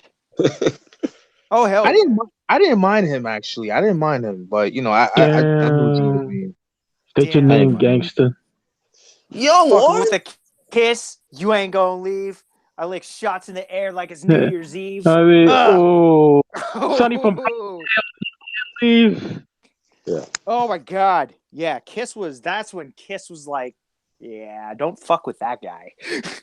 Yeah, like on John Blaze, I'm shooting 4 in the passenger side door, your range. Yeah. Kiss is dead nice. Oh yeah. Like me and Steven talk about this. Alive. Oh yeah. Me and Steven talk about this a lot. But Kiss Again Goodbye is a classic, my niggas. Oh, yo, niggas hate on that album, son. I don't know why. I don't know. Son, the anticipation for that album in New York, man. Yep. Yo, it was so big. It was to the point where, like, if you bought your copy from the store, niggas wanted to borrow that shit from like, nah, you gotta get your own copy. Mm-hmm. You gotta get your own copy, man. I'm like, yo, that's how dope that was. All the drug dealers in my block was bumping that shit, son. Like that, that We Gonna Make It shit. That shit was so big. That Knock Yourself Out, like that. Jesus Christ! I was still in the projects too when that came out, so that shit. That shit, Feel Me, was ill too. Even though that's just a short song. Yes. My God, that shit was so fucking ill. Storytelling shit from Kiss, my nigga. Absolutely. Kiss was fucking excellent at that, man. Yeah. That show Discipline with Nas is so Oh violent. my god. Woo. Kill your girl, nigga. What? Woo. You don't kill your moms. Kill your seed. Yo, Jesus. Nas So killed Discipline, that nigga. shit too, son. Nas Hell killed that yeah. shit, son. Woo. Brave-hearted. That's Stillmatic Nas. Yeah. Woo. Oh, that's right. Now it's coming back to me. Yeah. Nas came ill on that shit. Yeah, Jesus Christ. Damn, y'all make me want to go play that shit now, man. You know what? Yeah. Even What You Ride For was fucking ill, man. Oh, Like, the joint with Fiend, right? Take off Young One again, but dude, 8 Ball was on there, and I fucking love 8 Ball and MJG. Oh So yeah. when I heard Ball spitting on that shit, I was like, love that. Yeah, that's a dope. That's his best album, in my opinion. Oh, absolutely, it is.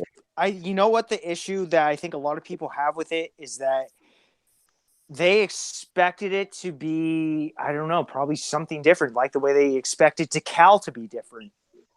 Right. We gonna make it, man. That is always oh my god. Oh, dude, yeah. Fucking Jay, wow. Kiss you, bitch ass nigga. yeah. I personally, though, I probably might like Jadakiss' album better than Method Man's album. Just because I can listen to 1, 2, 3, 4, 5 songs off the Jadakiss' album, where I can listen to maybe a couple songs off Method Man's album. Which Tha Cal you talking about? The first or Tha Cal Zero? The first one. Like I like Tha Cal. I like Bring the Pain. I like Mr. Sandman. And you got like what the blood clot, my nigga. That's my favorite song. It's cool. Son, Meth versus Chef, son. Oh, Meth versus Chef was good. Was good. Oh man. But again, it was one of those. After you heard his album, and then you heard something like Cuban Links or even Dirty's album, that fucking incoherent, whatever you want to call it, I felt was better than Tha Cal. It was underwhelming. I like it better than Tha Cal too, but Tha Cal still is my shit. Underwhelming is a very good word to describe Tha Cal, and I think we talked about this. Yeah, I disagree with you, but I love that album. I love that fucking album. You know what it is? No, go ahead, Mike. My bad. I said it's like it's dangerous. Sound like you're in a dark, like going through the projects at night. You That's got what no I hammer like. on, and niggas will rob you with some shit. It's like it's real. Son, that's what I love, man. I love that shit, son. Go ahead, brother. I mean? No, you good. No, you know what I think it is too, because at the time, like, Method Man, he was like a sex symbol. So niggas wanted like radio friendly songs, like well, it wasn't radio friendly, like the song "You All I Need," but they wanted like more songs like that. But the production was like very dark and gritty, and that was because of the flood. Because a lot of the flood that destroyed like a lot of the disc, and Method Man, Redman, RZA, he had to redo a lot of those beats, and then he recorded in different studios. So that's what affected the sound of the album and stuff like that. But man, this is the whole story. Just like how, in order for him to do the "You All I Need" song, he pretty much, they had to bribe him, like, yo, we'll buy you a Lexus. He did not want to do that shit at all. He's like, we'll buy you a Lexus. Or he wanted to get the Lexus. Then he'll do the album. They end up giving his Lexus, and then that was that, though, man. But I love that album, man. Tha Cal 2000 is another album that people shit on because and stupid reasons too. You know what I mean? Like, people saying it doesn't sound woo enough. It's too long, too many skits. It's commercialized. I'm like, yo, like, you can't win with that album. That commercialized album, I love that. Dangerous Ground commercialized, right? Huh?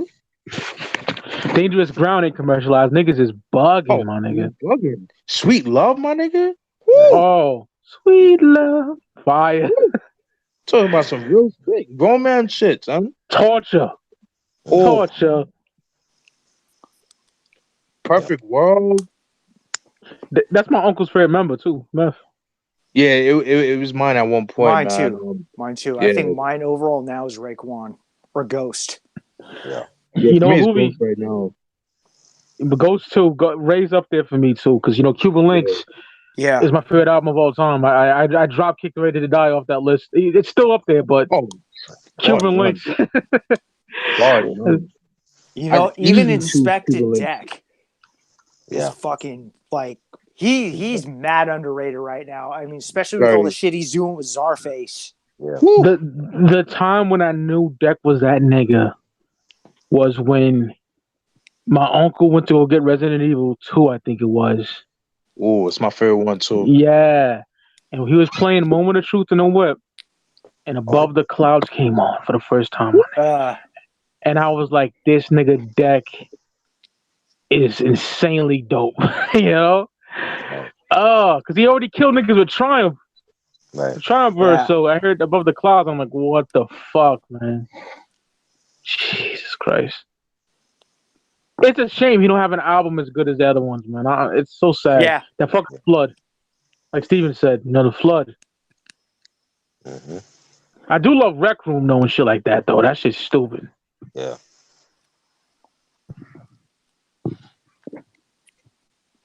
Yeah, that Uncontrolled Substance album is it's so underrated. Yeah. Definitely. Hell yeah, dude.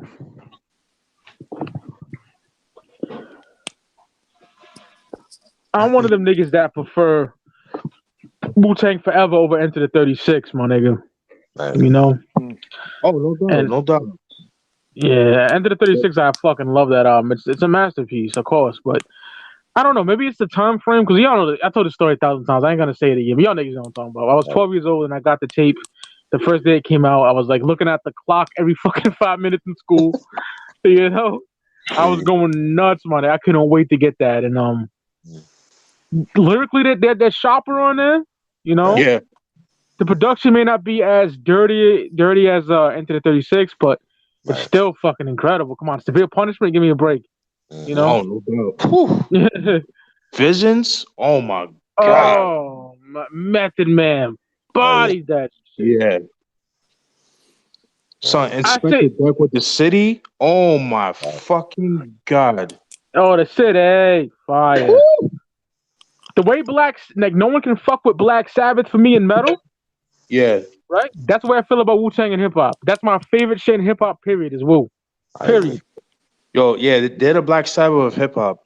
Yep. Oh, fire. True. You know how I feel about them niggas, so. Oh, yeah.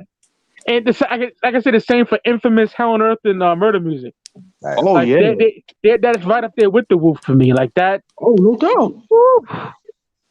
Yeah, because they're competition, you know what I mean? But they still fuck with each other.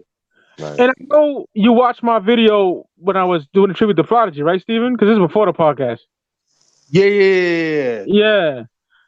You could tell in that video how much Prodigy meant to me. That nigga is like in my top 5. You know, so without question. Yeah, like Marvin Wu is like my favorite shit in life, period. You know? And though it was written Nas up there too, like Esco Nas up there. Ooh. Yeah. Ooh. Oh, here's my unpopular opinion. I don't like Illmatic. Oh, wow. Wow. I mean, I never knew that. What the fuck? Not saying wow. I don't like it. It's just I prefer the other albums, or I just don't really. I'm like, yeah, it's good, but yeah, there's that but. And I shouldn't feel like that towards that album, but I do. Wow. You That's don't crazy. like it? What's your reason? I don't know. I know, man. I know it's a cop out to say that, but like it's just I listened to it, dude. Trust me, I listened to this album numerous fucking times throughout the years, and it doesn't do for me what Hard to Earn or Daily Operation does for me, and I guess that's the best way to describe it for me. I can respect that. Yeah, I can respect. And another thing, me and Steven feel this way. I don't know about Chris, but that's like the Poser album. All these faggot niggas that want to act like they know everything better than us.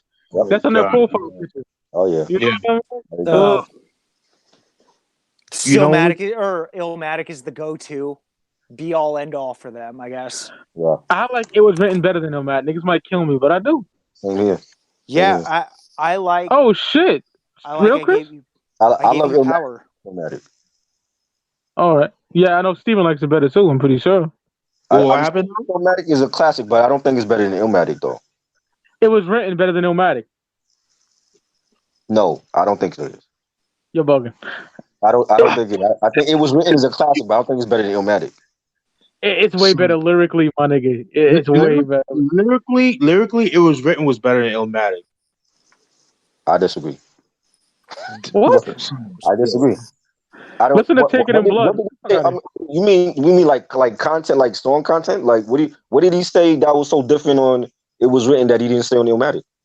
Different stories, my nigga. The stories. Yeah, Shootout. okay. So you mean song content Suspect. like I Gave You Power and shootouts that but his pen game got better though. Way better. Way sharper. Because I feel like I love and I love both albums, but for me it's kind of hard to choose one of the album out of because I grew up with both albums. But the thing is, I feel like with Illmatic, it still had that early 90s I guess like that early 90s influence. I know what you're saying, that production, the way that certain East Coast beats sounded, it had that East Coast feel to it. It captured East Coast music. I guess it embodied that shit at the time. Well, not so much the production, because I love the production. It was the lyrics, is what I'm trying to say. You know what I mean? Like I feel like I don't know. It was just something about It Was Written for me, like lyric wise. I don't know, man. He was like on some other shit, man. Like he was on some mafia shit. Like he transcended into Escobar. Right. Yeah. Right. But lyrically too, he was so much sharper, man. Like some. That's what I'm saying, son. Listen to the song, The Setup, my nigga. Oh my god, he fucking jeez. And that's how on earth had it too. QB, it's 1933 to 96. Oh my god. You Be Alright like Blood Money and a Pimp's Come. Jesus Christ. Yeah, Esco went harder on It Was Written lyrically, in my opinion, dog. Like, and I Am too. I love that too. Right. Oh, niggas hate on I Am, son. Niggas hate on that fucking album. I don't get that. I think I was one of the people that liked I Am too. I thought I was just in the minority. But there's shit on there that I liked too that other people are just like, it's whatever to me. Like the joint with Scarface, the joint with DMX. Money's My Bitch, Undying Love. New York State of Mind Part 2. So yeah, that shit was ill, man. I mean, that shit had some good shit, but it was also Nas's probably his most pop album. I don't know about that. I don't know about that. Popping, but he had a lead on the okay, and that's the only pop thing I can see about that album. And Hate Me Now. Oh yeah. Oh God, I hate that song. Yeah. Whoa. He's on it. Like the video is dope, but I every time I hear the song, I always think about the video. You didn't like the videos, man? Nah, with him on top of the come on, son. That's what had beat Steve Stout in the head with a wine bottle over that video. Yeah, that was that. And I didn't like to see Nas collaborate with Puffy. But I can agree with you on that. Yeah. But you know what though? As much as I hate Puffy, I don't know. It's like him talking shit and he was just wild on the track. It made the song better.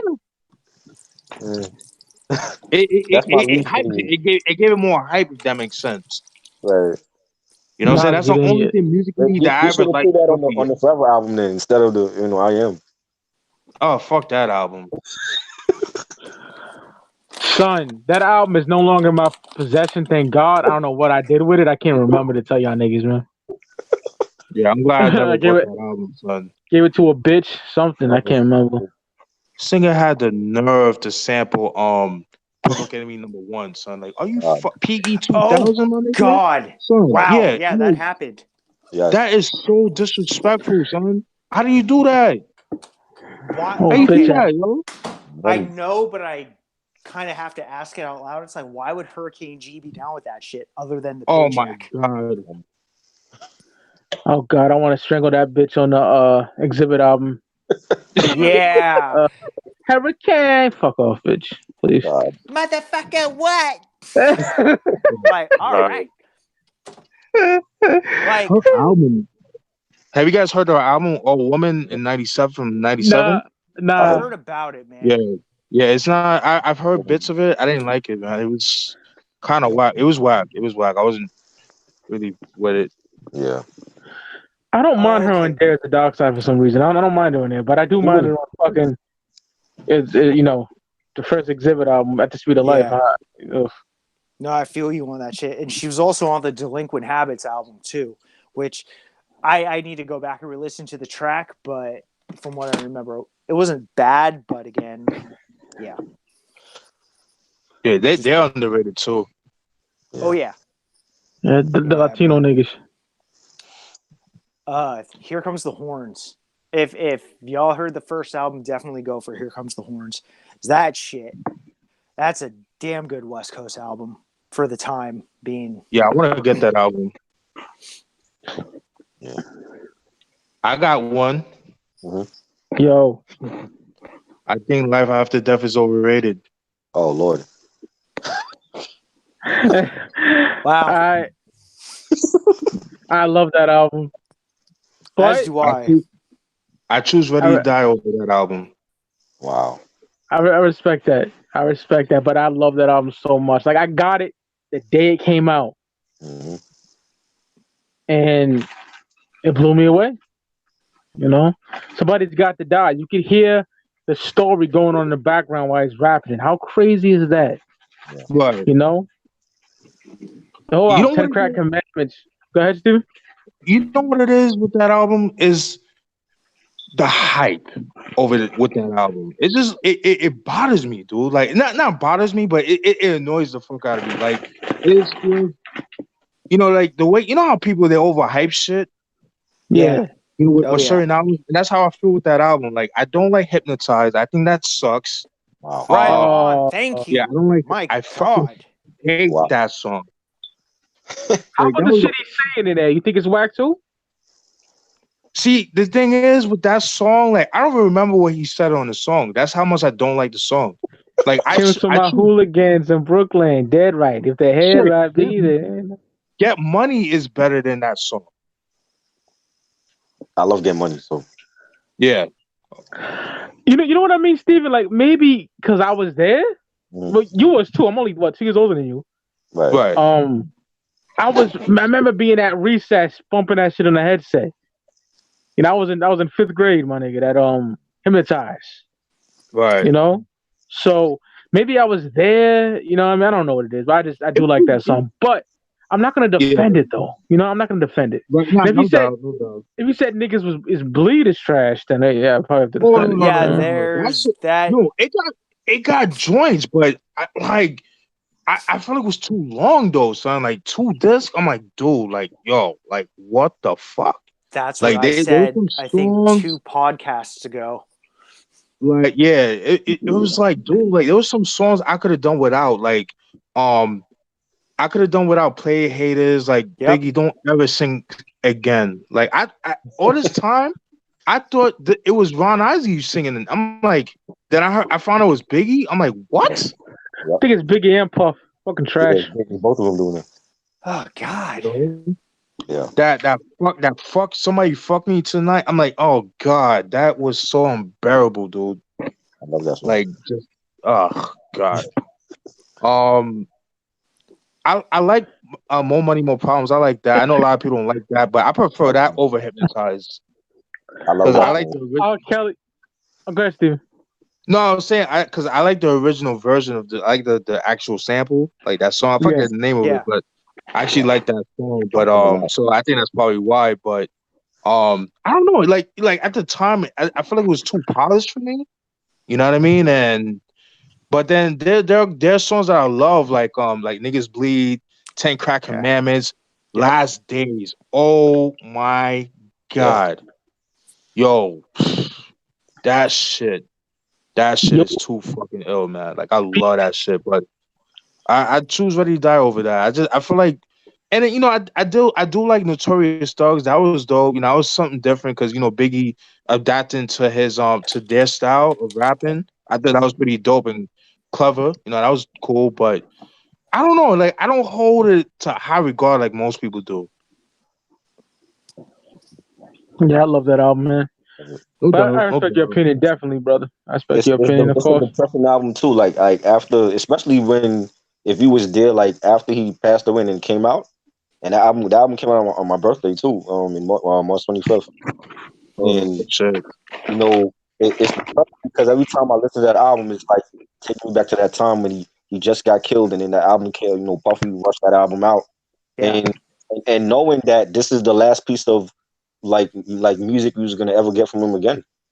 Right. You know, at least music, Yeah. not the duets, you know, and the born again shit. Yeah, there's a depressing factor behind it. I also feel with that album, I felt like a lot of it had a lot of Puffy's Yeah. direction toward it. Like, he didn't really have creative control. You know Yeah. what I mean? But Oh yeah. it worked. It worked for Biggie. You know what I'm saying? Because it became. I think it was like the first hip hop album to go diamond. But Oh I don't wow. know, man. Like, I think that if you take away, the artist's creativity and then you try to control that, I think I don't know. It's just that bothers me a lot. You know what I mean? I feel like with that album, he didn't really have a lot of creative control. That's just my personal opinion. But it was a dope album. I just feel like it was overrated. I prefer Ready to Die. I just love because I feel like that was more Biggie. He had more creative control, with the street shit and like give me the loot and Mhm. warning and shit like that. Right. That was and then Puffy was just going for the ride. Like, oh, this is my dude. I'm gonna let him rock. Same thing with the Craig Mack album. That he gave Craig Mack total creative control, and Right. Craig Mack was the first MC or the first artist in Bad Boy to go platinum, but he Right. doesn't get the props. But Right. because Biggie was the shining star of the group, of the record label, Yep. Right. you know. So I don't It's know, like people man. forget that Mac was bumping like Yeah. 4 or 5 months before Juicy or Ready to Die came out. This album right here, baby. This shit right here. I'm so happy to have that shit, man. I'm so happy, man, because I was always, unsuccessful at finding that shit, And then it was, Yo, I'm with you on that. you know what I mean? It was I'm always with you on that. I had the tape when I was a kid, but I never transcended over to the CD until like this year. I got it early this year, finally. Oh wow. Oh wow. Yep. And Just dogs. it's crazy. It's crazy because how I got a hold of the Project Funk the World was because it was 2002. That's when the Special Delivery remix came out with Keith Murray and Yeah. Craig Mack and Ghostface. Ghostface. And for some reason, everybody did their thing, but Craig Mack's verse, it wasn't the best, Right. but it stood out to me. I was like, yo, wait, the way he said, I'm like, oh shit. It meant, all right, I gotta get this nigga's album. So I checked all over Queens. I went to Jamaica Avenue. I went to Brooklyn and I went to Beach Street. I went to all over some Fulton Mall. I went all over. I could not find that shit. But then I finally went to Green Acres Mall. I went to FYE. They didn't have it. But then if you going towards down the street where you remember Green Acres Mall, right? Yeah. Chris, like, when was the last time you went there? I went there I used to see movies over there at the movie theater. Yeah, the Sunrise Cinema. Sunrise Cinema. Yeah. Okay, yeah. Rest in peace to that. Yeah. So, anyways, if you remember where the Caldor used to be, aka Target, used to be at, okay. If you go straight down, further down, it's like towards the end, and like right across there is another plaza where the Toys R Us used to be, or I don't know if it's still there. Right. But there was a store called the Wh0vee. The Wh0vee was kind of like it was like the old school version of like Circuit City, pretty much. But that was like a tri-state area thing. Yeah. And I went there and found that shit. It was like $15.99, 2002. Oh, wow. Yeah, I mean it was a little pricey. I remember it came up to like 16. I think like 1633 or some shit like that, or 1653. Yeah. And I bought that shit, man. Man, I fell in love with that. And at the time, I had the Discman. This is before the iPad. Right. and the iPod and all that shit. So this man with the anti-skipping and all that shit. Oh man, those are the days, man. But yeah, man, I popped that shit in the bus. I went in the Q85. Right. Was listening to that shit home, son, and like, yo, I mean, songs like "Get Down" and "Making Moves with Puff." Obviously, Flavor in Your Ear, Funk with the Style, Judgment Day, Real Raw. Where Real Raw, he samples the Days of Our Life the theme song for that shit. I was like, yo. Yep. When God Very comes, dope. oh my God, whew. Very That dope shit story was too, my nigga. I appreciate that, man. And the copy that you see me showing, that's the same copy, same original copy, man. Yep. Hey Chris, where's yours? Yeah. I knew you were gonna bring that up. Oh man. Shit. I'm just fucking with you, brother.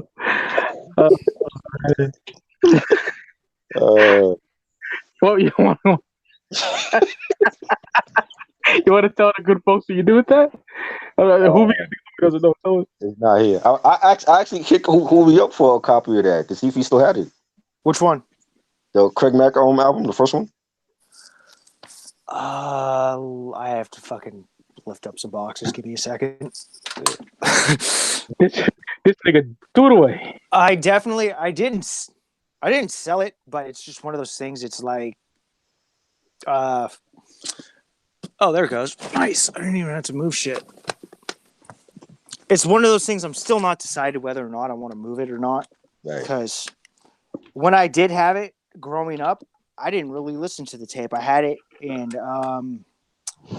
yeah, I bought it just to have it in the collection. Right. So I definitely need to go back and listen to Project Funk the World. Yeah. I could imagine a nigga just being like, yeah, he's not gonna be big no more. That's what happened. That's just oh shit! Like literally, when he said you won't be around next year, it's like, damn, bro, you weren't. I'm sorry. Not even on no like disrespectful shit. It's kind of like those lyrics, like. Yeah. That predicted it. As like Chris said, threw it away. Yeah. Gee. Oh my God. What the fuck were you thinking, man? It's a great album. It is. Oh man, I made some stupid shit like that too, man. Well, selling stuff, I would say. I never threw it in a way that I loved. Right. Oh man. I actually bought, like, I was so hyped for that album because I actually I went to the Wh0vee to buy the cassette single because on the cassette single he had a B-side that wasn't on the album, the Shanika track. Oh shit! Okay, yeah. You heard that, Shanika? Yeah. It was a B-side to forgot what song, but it didn't come on the album. Yeah, it was the B-side of Flavor in Your Ear. Okay, yup. And I actually it was short though. It was like maybe a minute long, and I ran because I love Flavor in Your Ear, and that was like the hit song in '94, like during that summer. You know what I mean? And I couldn't wait for the album to come out, but like after a while, like you didn't hear nothing from him after that album came out. Right. So I just thought like, all right, well, he's never gonna come out again, and that was like I was thinking the same thing like Wh0vee. Yeah. You know. Yeah, and then he dropped that Operation Get Down album, which was kind of Yeah. Mm-hmm. Shout out to Killer Tapes, man. He blessed me with that. Mm-hmm.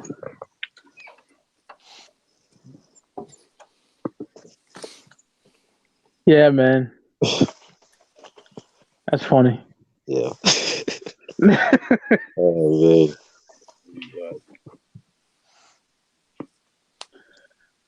You got any more unpopular opinions? Y'all know about Black Sheep, right? Y'all know about that. I think all y'all disagree with me on that, but yeah, man, don't like it, bro. Wow. I think you would like the second album, Nonfiction. Yeah, I still gotta hear that. Yeah, because it has like a DITC kind of feel to it. So I love the first album. DITC producers on that album. What happened?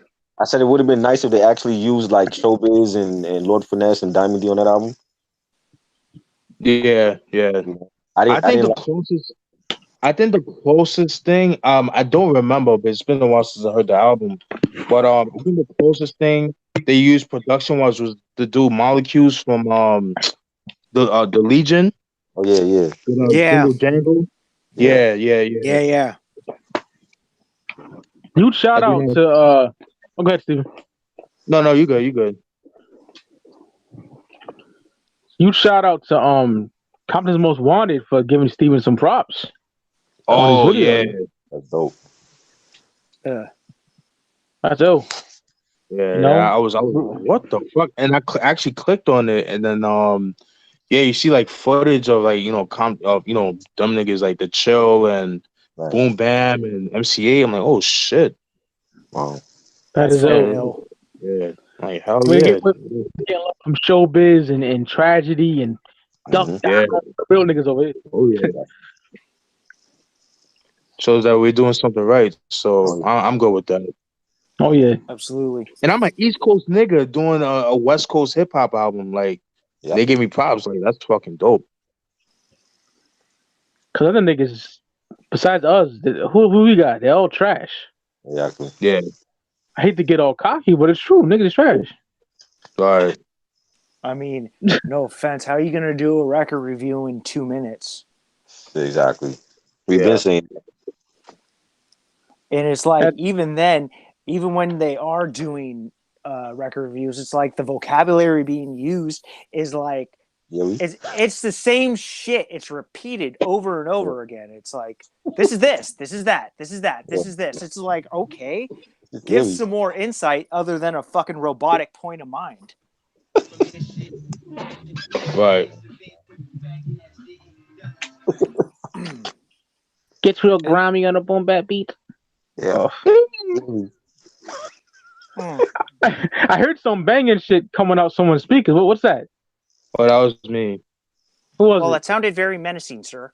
I'll post it in the link so you guys can check it out.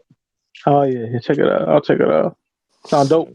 And you know what's crazy? Like, I love the fact that Steven gets props from Compton's Most Wanted because like over here, niggas in New York wasn't bumping they shit back in the day. You know Nope. what I'm saying? Like, when it came to like MCA, like they know MCA from like Menace to Society, and then when he came out with Straight Up Menace, that's when niggas like really started checking for A. But before then, they wasn't bumping that shit over here. No, fuck You're absolutely right because I remember that Straight Up Menace was big in New York. Like I used to hear that shit on the radio all the time and all the time. And that was my introduction to MCA. Me too. That's So crazy. The difference I can say for Massachusetts is we embrace the West Coast. Right.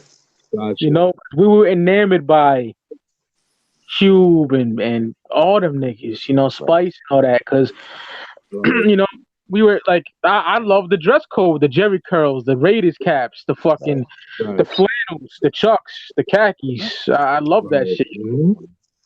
I'm a big West Coast hip hop fan, you know? Right. But see, like, over here, like that stuff, like Ice-T and them cats, they wasn't embraced over here. Like as far as like West Coast hip hop, like we was checking for like the lyricism of like Razzcast and the Lick. Oh yeah.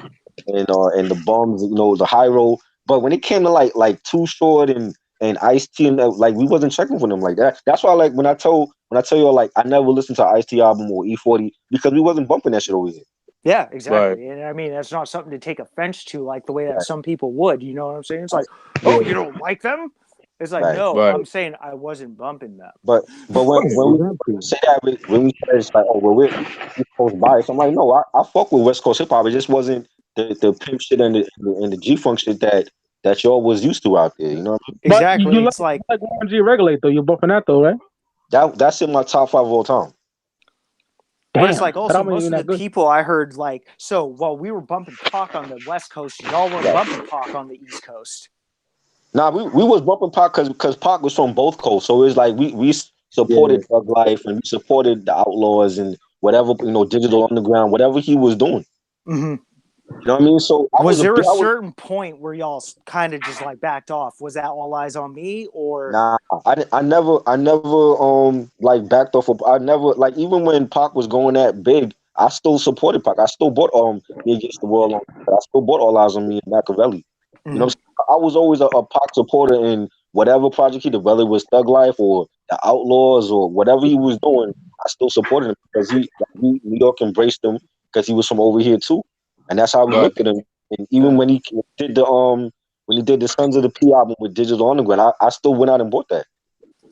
Not to change subject, but I'm really interested in this because I already named my top 5 millions of times on the show. But you name Regulate G-Funk. That's in your top 5, Chris? Yes, I think that's a classic West Coast album, and it's he underrated because I feel like that album even that good to me. I like it, but it's not that good. Yeah. With Dog Food, I feel like you saw the G-Funk documentary. I think Warren G was highly slept on because he wasn't a part of the Death Row crew. Well, That's true. Partly because of Suge. Suge didn't want him to get a shine. Right. Suge didn't fucking bag him. And he told Suge to fuck off when he did it on his own. My only beef with Regulate is I wish it was just him. It's too that bitch that's on there is trash. But that was his artist though. That was on his label. I know, but I wish it was just more of him because the songs by himself are so fucking good. And I love Waniac and other than I love the Twins. Yeah, Twins were fucking ill. Yeah. Dub Shack's cool too. Yeah. My issue with the album is that one, it felt like it was rushed. Two, it was kind of short to have a bunch of like guest appearances, but I kind of see what they wanted to do. They kind of wanted to be like, okay, Dr. Dre has his thing, Warren G has his thing. They're brothers. Because Def Jam, Def Jam wanted to fucking capitalize off that shit like they wanted to do with Wu-Tang, Bone, and fucking whatever else. So it just, I heard it and I was like, this song, there's certain songs that are cool, but other shit just, it felt rushed. Like, why was he able to get the sample clear for the next episode and Snoop and Dre weren't? One of the things I have an issue with songs like What's Next? Come on, fucking trash. I love that shit. What's NXET? Come on. The song with the bitches I don't like. The bitch songs I don't like. The Shorty, I forgot Shorty's name, but she's trash. I'm sorry. The 5 footers? I think whatever her name, I don't know. I don't like it. If you're talking about the chicks, I think it's the 5 footers and they're a group. Yeah. Warren didn't put them out. Right. I don't think though. They're in the show documentary, but he never put them out. Yes. Yeah. Oh God, they focused on that nigga way too long, man. Jesus. Like this is a show what Warren G movie, nigga. Jesus Christ. But it was a Def Jam. Remember, it was a Def Jam fueled movie, dude. Right. Yeah, facts. But he's talking to the bitches near the gate, they'll trying to flirt with the nigga and all that. Like, come on, dude. Yeah. Like my favorite segments is the Wu-Tang Son. Yeah. Son. Yeah. Meth arguing with Ghostface and You God is classic. You know, No. yeah. All you do is talk. You got was owning that nigga Meth, man. Oh yeah. I like what Ghostface said. Nobody wants to hear that shit. Shut the fuck up. You don't think he was a little jealous of Meth though? Yeah, you can see. Oh, yeah. That's what it was. That's what I'm saying though. Yeah. And when Raekwon and Deck were just laughing, they didn't even say nothing. Go ahead, Steven. No, I was saying, but that's what I was saying. Like with Meth, he was like a sex symbol compared to them niggas, you know? Meth was the first big breakout. Yeah. Yeah. It's just now all of them, except for a couple, have like their names really out there. Right. But That's I mean, great. that whole Warren G shit, man, like that was definitely one of the things that it was there that summer, but again, it wasn't there. Right. It was being played. Don't get me wrong. It was being played by people around me. It was being played around me. But like, I was listening to Diary of a Madman, waiting for the Gravediggers to drop.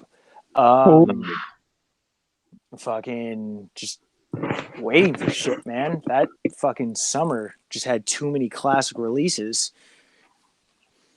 You got Regulate over there as a Dark Side into Cal, Chris? Yo, Chris.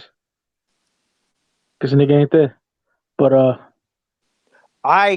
definitely I do. I mean, I got There's a Dark Side over to Cal and Regulate. well, Regulate, yeah, but To Cal and Days of Dark Side is kind of hard for me. Yeah, that's kind of hard. I love both albums, man. I love all three albums, but yeah, I mean, Regulate I like, but I don't hold it to a high regard like that. But it's a Yeah, dope. I think it's his best album. Me personally, Yes, absolutely. I agree with you on that. my I love favorite that. albums from what happened? I was gonna say I love that album, but yeah, when we reviewed it, I kind of when I listened back to it, I was like, yeah, it's okay. It's Right. dope, but it's not a classic. I'm sorry. No, I respect that. I respect your opinion on Yeah. that. Go ahead, Steven. My bad, brother. No, you're good. You're good. Like Warren G, he's definitely underrated. He's definitely has a slept on discography. His second album was trash. I'm sorry. Take a look Take around a your look at my shoulder. boulders. Oh my trash, my nigga. That shit was. I shot the shit. Like, come on, man. Yeah. Like, that was the best you could do, dude. Like, come on, man. The only Now- saving grace of that was the Eric Sermon remix. But go on. No, you're good. You're good. Yeah, that I didn't even remember that. Yeah. Fucking, but his third album, I Want It All, fucking dope. That's a great album. It is. Thanks to you and Chris. Yeah, man. In the Midnight Hour in 05. Oh my god, that shit is fire, son. I don't hear people talk about that. That came out 2005. That is a great album. Very smooth, laid back. You know what I mean? Just like it has that, you taking your girl out to like dinner, like downtown LA or some shit at night. Like it has that vibe to it, man. That shit is whew.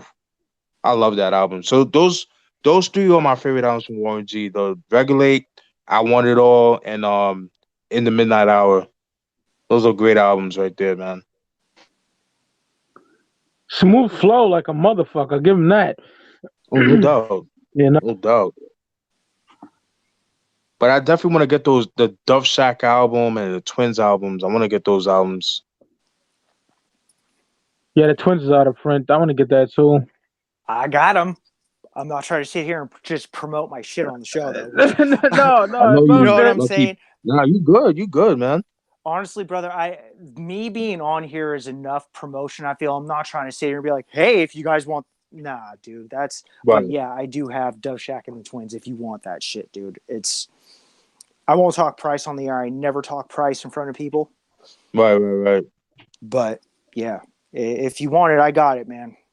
No doubt. And Wh0vee is very fast and reliable and all that good shit. I mean, if we're talking about albums that like people hold in high regards on the West Coast that I think are like fucking utter trash, let's talk about Little Half Dead's The Dead Has Arisen. Whoa. No.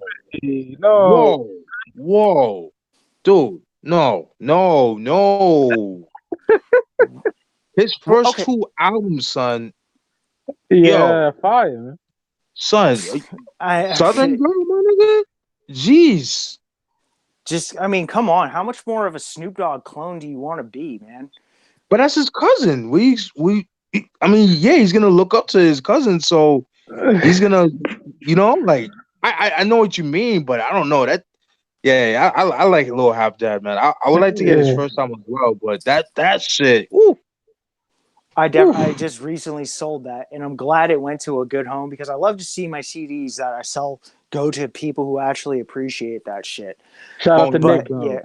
Yeah, shout out to Nick, man. But I got rid of that shit. I was like, I had it in the collection because I had it previously. So when I had it previously, I wanted to rebuy everything just to have it and just be like, all right, I wasn't feeling this really back then. I'm still not feeling it. So let's get rid of it.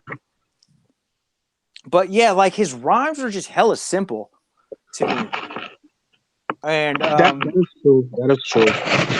And I have an issue with that, with a lot of like kind of shit that came out on the West Coast in like 94, 95 that was like done after the Death Row influence, you know what I'm saying? Like, I don't know. I'm definitely not a fan of that album. You know what? I feel you on that, but because like you know what it is too. Because at the time, like the West Coast wasn't really. I won't say they weren't known for lyricism, Yes. but they weren't really known for lyricism. What like the East Coast was. You know what I mean? Yes, And so absolutely. so with G Funk, they were all about that gangster shit. So they were about making music for the block. You know what I mean? But they just made it nationwide. So I think that's what it was with Little Half Dead. I'm just going based on what I am assuming. You know what I'm saying? And I don't know.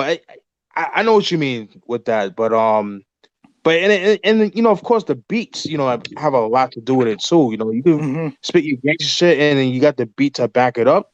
Yeah, you know what I'm saying, Yeah. and you get a dope package. But I definitely respect your opinion. But his first two albums though, whoo, oh Still on a my mission, god, my nigga.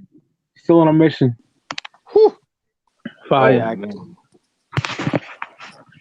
So y'all wanted an unpopular opinion. There was one of them. Nah, no doubt. Nah, that's what makes the show interesting. I got a whole bunch. Um, I know you from the West Coast, Wh0vee, but Mhm. I have to say Kendrick Lamar, man, not a fan. Neither am I. I could do without the guy. Fuck it. He could take it in the eye. I don't give a shit. Dude could lick a dick. Good. I mean, hey. And No, you dude. know what, y'all? I like the nigga, but I'm not gonna defend him. I personally, dude, I've listened to Good Kid, Mad City like numerous times. Tried to fucking like it. And it just came out to the point where I'm like, dude, I don't like this. I'm not enjoying this album. He's not for me. And even then, I've asked kids like younger than me, I'm like, why are y'all feeling Kendrick? And they can't give me a fucking a valid reason. Like the way if you ask somebody in 92, why do you like Ice Cube? They can't give me that that reason. They can't give me a good reason why they think Kendrick is the next one. Right. This is going off hype. That's what it is. Yes. Now, there's a Crip But nigga on TDE that I love. Schoolboy Q, nigga. oh, Fire. Schoolboy, to me, I wasn't a fan until he did that shit. Fork in the Pot, was it? Yeah, with Weston The Khan. shit with Griselda? Yeah. Yeah. I was like, wow, this dude killed that shit. Blank Face Mike, album. Mike, sorry to cut you off, but he said Charbro said his phone died, so send him the link. Oh, okay.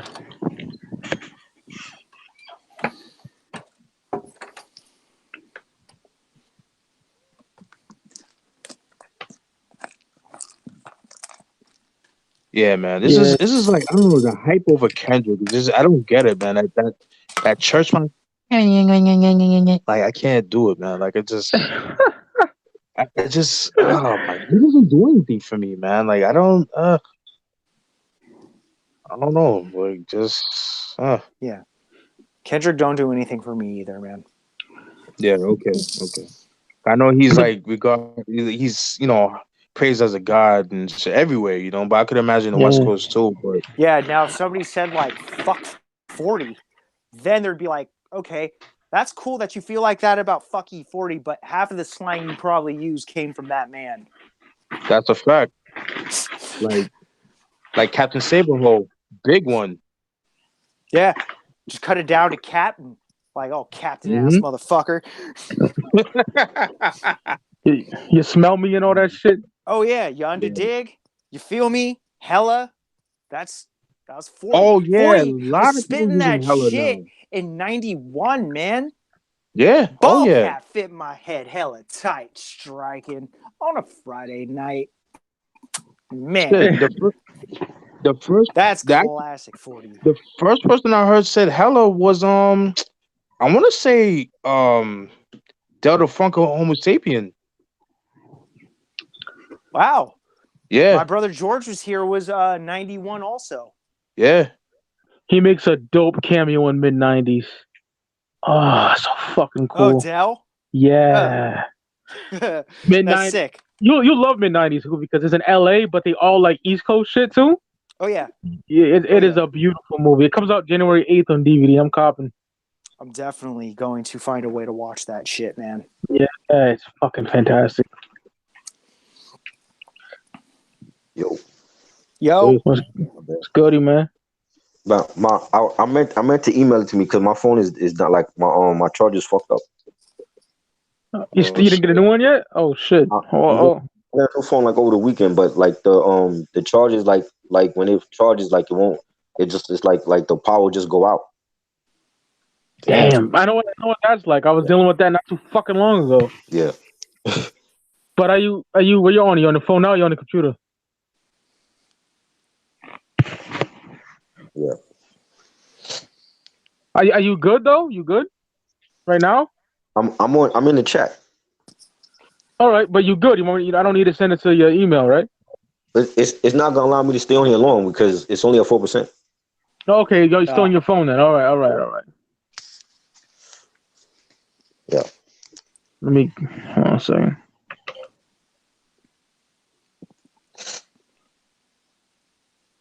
Yeah, I'm with you, Osvaldo. I hated Kendrick on Power. Like he was Oh God. Ken and shit. Like get the fuck out of here. Hey Poppy. Fuck off. Hated that shit. And that laugh, like, come on. Jesus Christ. Those people. I like Kendrick, but the over worship of that nigga, man. Jesus Christ. Oh my God. It's like it's too much, man. And like, and then the whole thing, like, no, let me not say that. No, about the Tupac shit, and like, come on, man. Like it's too much. Yeah, that's too much. And the J. Cole next to Nas and all that. Fall back. Yeah. I remember the first time I heard "To Pimp a Butterfly" in a store playing. I think I walked into right when the Tupac conversation started happening. I was like, "What the fucking hell is this?"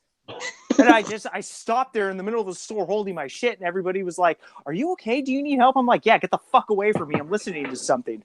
I was like, and then just overall, I was like, "Wow, he did something like that." I mean, I was just like, wow, this really left a sour fucking taste in my mouth, dude. Right. Yeah, that shit is. I don't know. I'm not. I was never a fan of Kendrick. Like the only thing I ever liked from Kendrick, honestly, was from when he dropped the Section 80 mixtape back in 2011. There was a couple of songs I liked from that, but other than that, I wasn't like, oh my God, I have to go pick the album up, and he doesn't give me goosebumps, man, like other people do.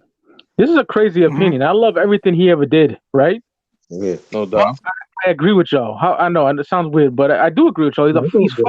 He's not that good. He's dope. But he's not as good as like niggas make him out to be. You know what I mean? That's what I'm trying to say. No doubt. No doubt. And it's like they accepted it. Yeah, I like Schoolboy better than him. So Oh, it's him. Absol as well. I also think it's an image.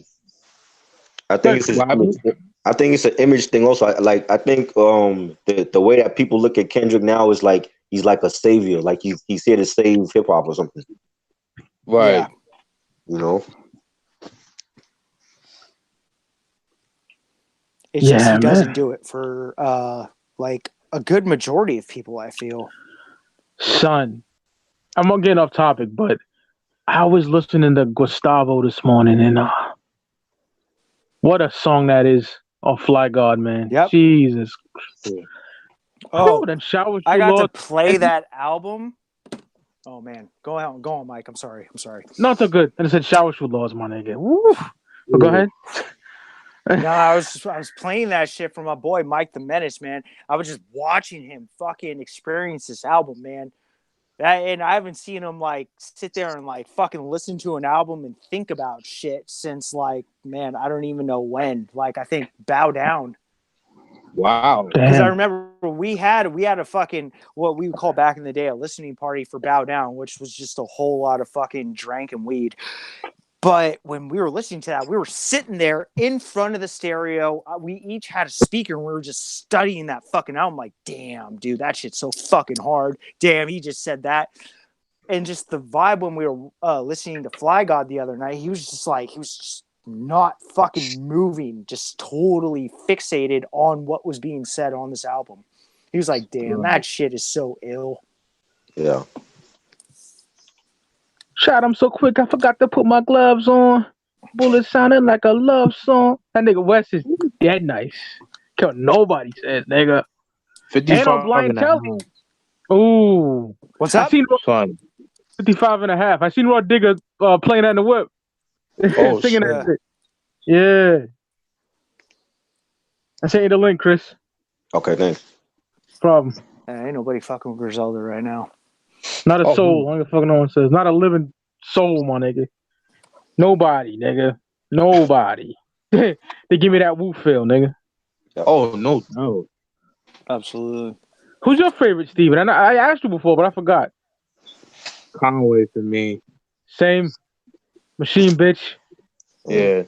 But I feel like Westside he has better production choices than his beat selection is like it depends on the project though. Mm-hmm. Like with Westside, like when it comes to like, you know, the Hitler Who Wears Hermes series, oh my god, the beats that he be choosing, Jesus Christ. Yeah. I told you when I heard Ready Made, I want to run niggas over. I told you that shit, right? The doom, doom, doom. That shit is evil. Oh, Killer 6. Yeah, man. Yeah, Hitler Who Wears Hermes 2, 4, and 6. Those are my favorite. Those are my favorite ones. Same here. Yeah. I gotta go with 1, 2, and 3. No, I'm not mad at that either. One I is love fine. Hitler 1. Hitler 1 is just a fucking another experience for me, man. Oh, no doubt. And it's crazy how he sounds different on Hitler 1 as he sounds on Fly God. What I like about Griselda too. Oh, go ahead, Hoovie. I was going to say the thing that sets Gunn apart from the other artists, maybe not Benny now, is that Gunn has Fly God. That album is that's a classic. Like that is like the definition of a modern day classic. And now Benny just did that shit with Tana Talk. And that's not to say that Khan doesn't have his classics. All his shit is classics. Right. But like Conway just Tana Talk is on Fly God status. Benny has his own Fly God. That's a fact. I agree with that.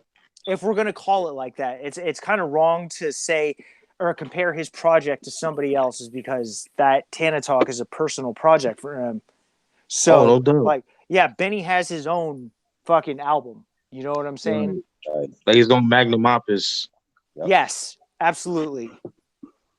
Conway just has a fucking bunch of albums that are just ill. Reject 2, GOAT, Reject on steroids, more steroids. Black. That nigga's discography is unfuckwittable. Yeah. Yeah. Yeah. The shit Conway says too. Woo. I feel like Conway's more dark. Like his choice, like his production choices, is like he's more darker than Westside Gunn. I feel. Yeah. Right. Man. They're doing a rap radar together. I can't wait to see that. Even though I hate fucking Beat Out and the light skin nigga. Oh shit! Word. When is this? I don't know. They filmed it. Remember, you see that picture I posted when I said the illest niggas out right now? Fuck y'all niggas. Yeah. That was them filming it. That just happened yesterday. So hopefully. Oh shit! Soon. Yeah. Hopefully. Yeah. Yo, niggas always slight West and Cons back and forths, man. Oh fuck no! Why? How? That's like that offends me. That gets me on my soapbox. Coke in the mirror. Come on. Disgusting. Young boys, all they want to do is shoot. Had them bodies in the bandos like Chris and Snoop. Oh my god. Man, the first time you hear the beat to Coke on the mirror, how do you not sit there and do that? I just smelled shit face. Right? Yeah. How do you not do that? And you love hip hop. You know what I'm saying? That fucking shit is so hard. Want That's to pull out the the blicky on niggas. yeah, exactly. You want to fucking stick up niggas and shit, son. Oh yeah. Like at night, you know what I'm saying? Oh yeah. Devil's Reject 1, nigga. Whew. What, son? Well, go Oil ahead. money, my nigga? Well, he Oil had. money?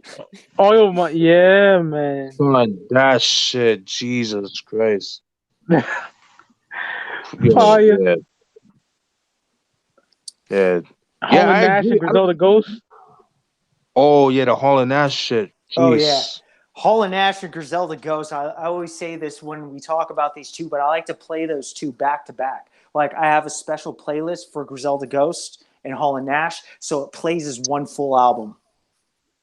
And the way they pronounce each other's words together, like if West Side Ramen in that certain scheme kind of will copy it, that shit is Right. incredible. Yeah. Absolutely, man. Their back and forth That shit is- is like that shit needs to be spoken about more. I agree. And that's not very it's a lost art in hip hop now. That's I hate to cut it. I hate to butt in, man. But me and my boy Menace, when we were doing music, we figured Yeah. out early on we had a good chemistry together. So it was like once we got the chance to do our back and forth song, that was like we're like, yeah, we need to do more like this and capture that same like I guess lightning in a bottle. Right. You know what I'm saying? It's like, yeah, we learned that the back and forth shit with me and him worked. Whereas the back and forth shit I did with other people who I did music with did not fucking work. It was like, it Right. sounded cool. We made a decent track, but there was no camaraderie there. With me and Menace, there was. So, yeah, that Wes and Con shit, man, they work very good together. Chris, you good? All right. But yeah, I know what you mean, Wh0vee, because somebody told me one time, I forgot who told me, but they said like, for order for you to make good music, you gotta be friends with that person. Get to know them at a personal level. Yes. And y'all, the chemistry that you guys have with each other, it'll result in better music, making music. And I feel like a lot of people don't understand that. A lot of people, we just want to like, oh, let's just make good music. Let's make music. But it's like if you guys don't fuck with each other on a personal, it's not gonna come out as good. It's gonna sound forced. Yeah, exactly. It's like you can sit there and be like, oh, so-and-so's doing a beat with so-and-so or so-and-so's doing a track together. And it's like, who cares? Right. I don't respect niggas' jaws. I break them. I don't buy chains. I take them. Jesus. The cons. That's it. Yeah. And the fuck, hide the body off that. Oh, I don't want to talk about that because who we didn't hear it yet. Damn it. Oh, yeah. Fellas, I have not heard everybody's Yeah. food too, and I refuse to listen to it until I actually have my shit that I ordered in my hand. And that's how I do a lot of my my music listening. I will. I'm too much of a Griselda crackhead to not to do it. You know what I mean? I gotta hear it. I'm like No, I Pookie for feel that you. shit. I feel you though, dog. Because there's been a couple times where I was like, you know what? I'm gonna break down and just listen to this. I think I did that with Everybody Is Food Part 1. And I do not regret doing that with that album because that might be my favorite Conway release. That Siegel and State Prop. Yes. Woo. He had his hands on Boy Like a Catholic Preacher. My God. My fucking God. That is so ill. When he said, clean your plate, Bobby. Some of the Sniff. so central. That shit is fire. You know when Jeannie Lamp makes that nigga sniff the lines and shit? That's Yeah. so Conway's references to urban film is just crazy. Yeah. I'm gonna piss on that nigga face like I'm Ray Nathan. Man, talking about Sugar Hill and shit. That nigga, he's my favorite rapper walking, breathing oxygen right now, son. He is. Oh yeah. I love that nigga. Who's your favorite in Griselda, Chris? Conway. But Oh, yeah. West Side, I think West Side, once he dropped the Supreme Clientele album, he solidified himself as a artist, as a real like true artist. Fly God, You I know? think he did that. But I think I don't finally know. he did. He got better on Blind Tell lyrically too. Like niggas say he declined. Yeah. I don't think so. I don't think he declined. I just think it's a different album for Fly God. And if we were expecting a Fly God, that's not what the fuck he was definitely talking about. This is some next shit. This is some new shit you never heard. And he was right. Ride for you, I'd rather ride for my kids first. Die for you, I'd rather jump off a bridge first. And he killed that. The Static Selector shit, West Side. Oh man, that shit is fire. Yo, Swiss says that they says 12/26 for Rap Radar. Oh, after Christmas then. Yeah. Can't wait. I don't got title, but I'll find a way, nigga. It should probably go on YouTube on their website. Yeah, so What's that gonna give a shout out to Necro? That was dope as hell. what happened? What's that gonna give a shout out to Necro on the first one? You see that? Oh shit! Nah, I didn't know that. That's crazy, yo. He listened to Necro and Doom. He was listening to them for a long time. He said, "That's dope, man." Wow. You hear the groupie story that Benny told on that 24/7 hip hop? Oh man! You don't want to put me onto that, Steven. That's He kept it a buck too. That's what I love. He kept that shit a buck. He sucked all them niggas off, man. Connor Camino had her in the green room and shit. That's crazy. Yeah, it's like it's believable too, because like I can picture all that shit too. And then when he said like all their girlfriends found out and they got all mad and shit, I was like, oh man. Oh shit. There's a new one where he said some nigga was talking shit and Westside Gun through the mic of that nigga head. Yeah. After the show, they had hammers on him. Went outside with hammers on him. Wow. Like Griselda, they're really about that life, son. So no doubt. Yeah. No doubt. They ain't like Dipset getting smacked up and robbed for their jewelry, son. Oh wow. And I love Dipset, but True Life had the young niggas changed. I seen it. Yeah. Crazy. You know? Yeah. Yo, did y'all see the Benny Butcher's new video, the intro? Yeah, I saw that shit. Yeah. No West Side and Conway. No biggies, just West Side and Conway. That intro's fire, man. The Babs. Yeah, that shit's ill. Yeah. Yeah, man. I want a video for Good Night, man. Damager. Jesus Christ. But he is making a video for Rubber Band. Rubber. Yeah, the rubber. What is it? Rubber Band and gloves. Rubber Bands and Weight. Yeah. Yes. Yeah, I think he's making a video for that. Yeah, he's doing a video for that. My background official. I don't back down from issues. I spin background and get you. Put my mask down and clip you. That nigga is dead nice, dog. Betty is nice, man. But he give me that Jada Styles feel, that, you know? Yes. That Seagull feel, that feel where I'm like, yo, niggas ain't fucking with this nigga, man. Yeah. Word. There's not many fucking with that nigga, man. I listened to that Black Thought, I threw it away, put on that, you know? Put that shit in a recycle bin, my nigga. And I love Black Thought, but that album with Salam Remy and all that, EP, whatever the fuck I want to call it. What wait, Salam Remy? It was some Black Thought and Salam Remy, Streams of Thought Part 2. Yeah. Oh, okay, his new joint. Yeah, I didn't even hear that shit. I did. It did nothing for me, guys. I'm sorry, you know. Yeah, well, I'm not that crazy. It's like Black Thought created breathing and shit, so, you know. You can't do nothing wrong. Even though, yo, son, I watched Philadelphia Half-Life and all that, okay? But I love that album. Yeah, in 2018, he ain't fucking with Benny and Con. I don't care what no one says. He ain't. Oh no, definitely not. Son, but you know, for them niggas to get co-signs from Ray, Ghost, Jada, and Styles, you're doing something right, dude. Oh yeah, fuck yeah. Yeah. Also, pretty much, it's also not just a cosign. It's actually the torch that's been passed. Those were the actual words being used. Yeah, no doubt. Prodigy love them niggas too. You know, Oh yeah. Oh yeah. Ben's Window, Conway and P. That shit is fire. Crazy, yo. Hey, That's does anybody know if Black Tar was done by both of them, or they just get a Sean Price verse?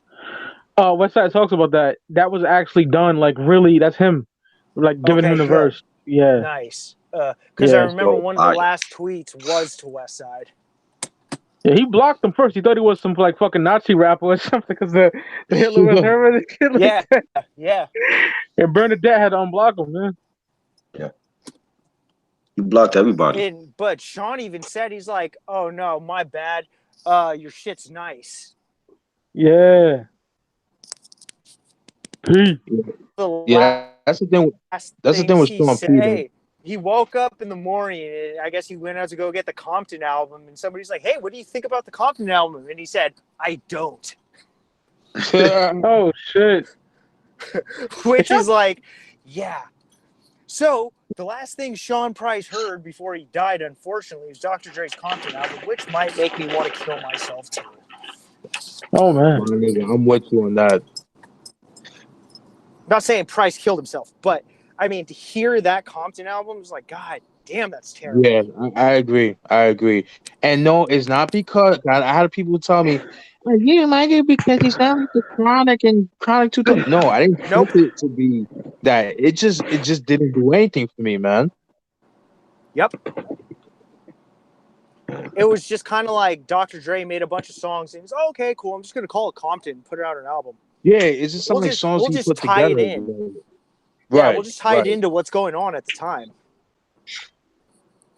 I think I'm gonna stay off Instagram to the end of the year or some shit, my nigga. I'm sick of seeing niggas with their Tanner Talk 3s, my nigga. I'm getting jelly as a motherfucker. Yeah, I'm sorry, man. Right? Mail came today and nothing popped up. Yeah, man, that sucks. I'm also waiting for my other shit though too, man. Like them shits is probably gonna come on the same day. Yeah, man, that would suck if that nigga didn't even ship it yet, bro. Oh, Mike. Yo. I forgot to tell you. So I finally got my Lost Professor, the LP album. I got it Saturday. Oh shit. Yeah, official? yeah, the official joint. Yeah, it's a digipack, but you know what? Fuck yeah, I'm glad I have it though, man. But yeah, yo, son, that album is fucking phenomenal. yeah. Nah, 'cause I hit them niggas up, yo, and then they actually hit me back up. It's like, oh, my bad. It's just because with all the vinyl sales and things like that, you know, it got overwhelmed, you know, with the holidays. I'm like, I respect that. So it's like, and then so he's like, I'll ship it out. He gave me the person whoever sent it to me gave me the track listing. I mean, not the tracking number. That shit came in within 2 days. I was like, hell yeah. Good. So I'm happy to have that.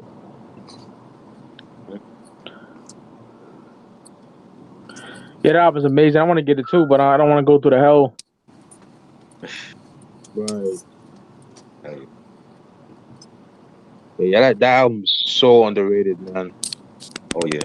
Sure. It's just unfortunate that the shit that he went through at the time making that album, you know? Yeah, man.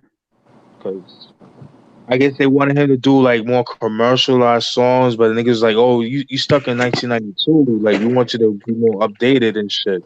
It's like, nah, fuck that. This is me. This is who I am. Yeah. You know what I'm saying? And, like, that's why the album got shelved, you know? But, you know, he finally got the rights of it and, you know, re-released it. So I love that.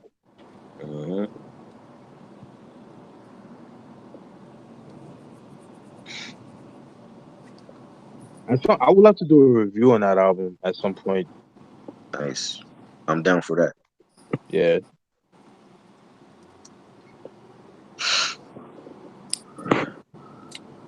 Yo, fellas, I'm gonna call it a day. We could probably chop it up later on tonight if you're down. I gotta feed the dogs and then about to get food myself. So yeah, I need to get something to eat, my nigga. I didn't even eat fucking lunch, nothing. So yeah, I gotta get something. Heard the fuck out of that. I'm actually driving to the store right now. Oh shit. Trying to be super calm about the fucking people on the road and not scream out some shit. Oh, That'll be Lord. heard over the podcast. Yeah, Cali's traffic is crazy, man. Like, jeez. Right now, I'm in a good spot, but like once it starts getting like around a half hour, it's Yeah. not going to be a fun time to get back to my house. Damn. Yeah. So, yeah, I'm definitely down to chop it if y'all go back on later. Word. Alrighty, thank you, Wh0vee. Thank you, everybody else in the chat. So, Again, thank you for having me on. I always appreciate it, you guys. No doubt. No doubt. always a pleasure. Thank you, guys. Yo, Mike, yeah. so you said like, tomorrow we're doing the Mac 10 same time, 2:00, right? Yeah, 2:00. If you don't mind, Steven. I just have to work it around your schedule. So you know what I mean? Right. We can even do it earlier too, if that's cool with y'all. I mean, it doesn't matter to me. I just gotta write the notes tonight, and I'm good money. Yeah, I wrote them this morning, so I'm good too. So Yeah. So yeah, whenever whatever you, time. yeah, I scheduled it at 2. I already did it. Okay. Yeah. So we can do that too. Yeah, I can change it, but yeah, I got it at 2 for now. Yeah. 2:00. Yeah, that's fine. It's perfect. All right, yo. All right. All right, niggas. See y'all niggas on the flip side. All right, Cheers. brothers. Peace. Peace. Peace.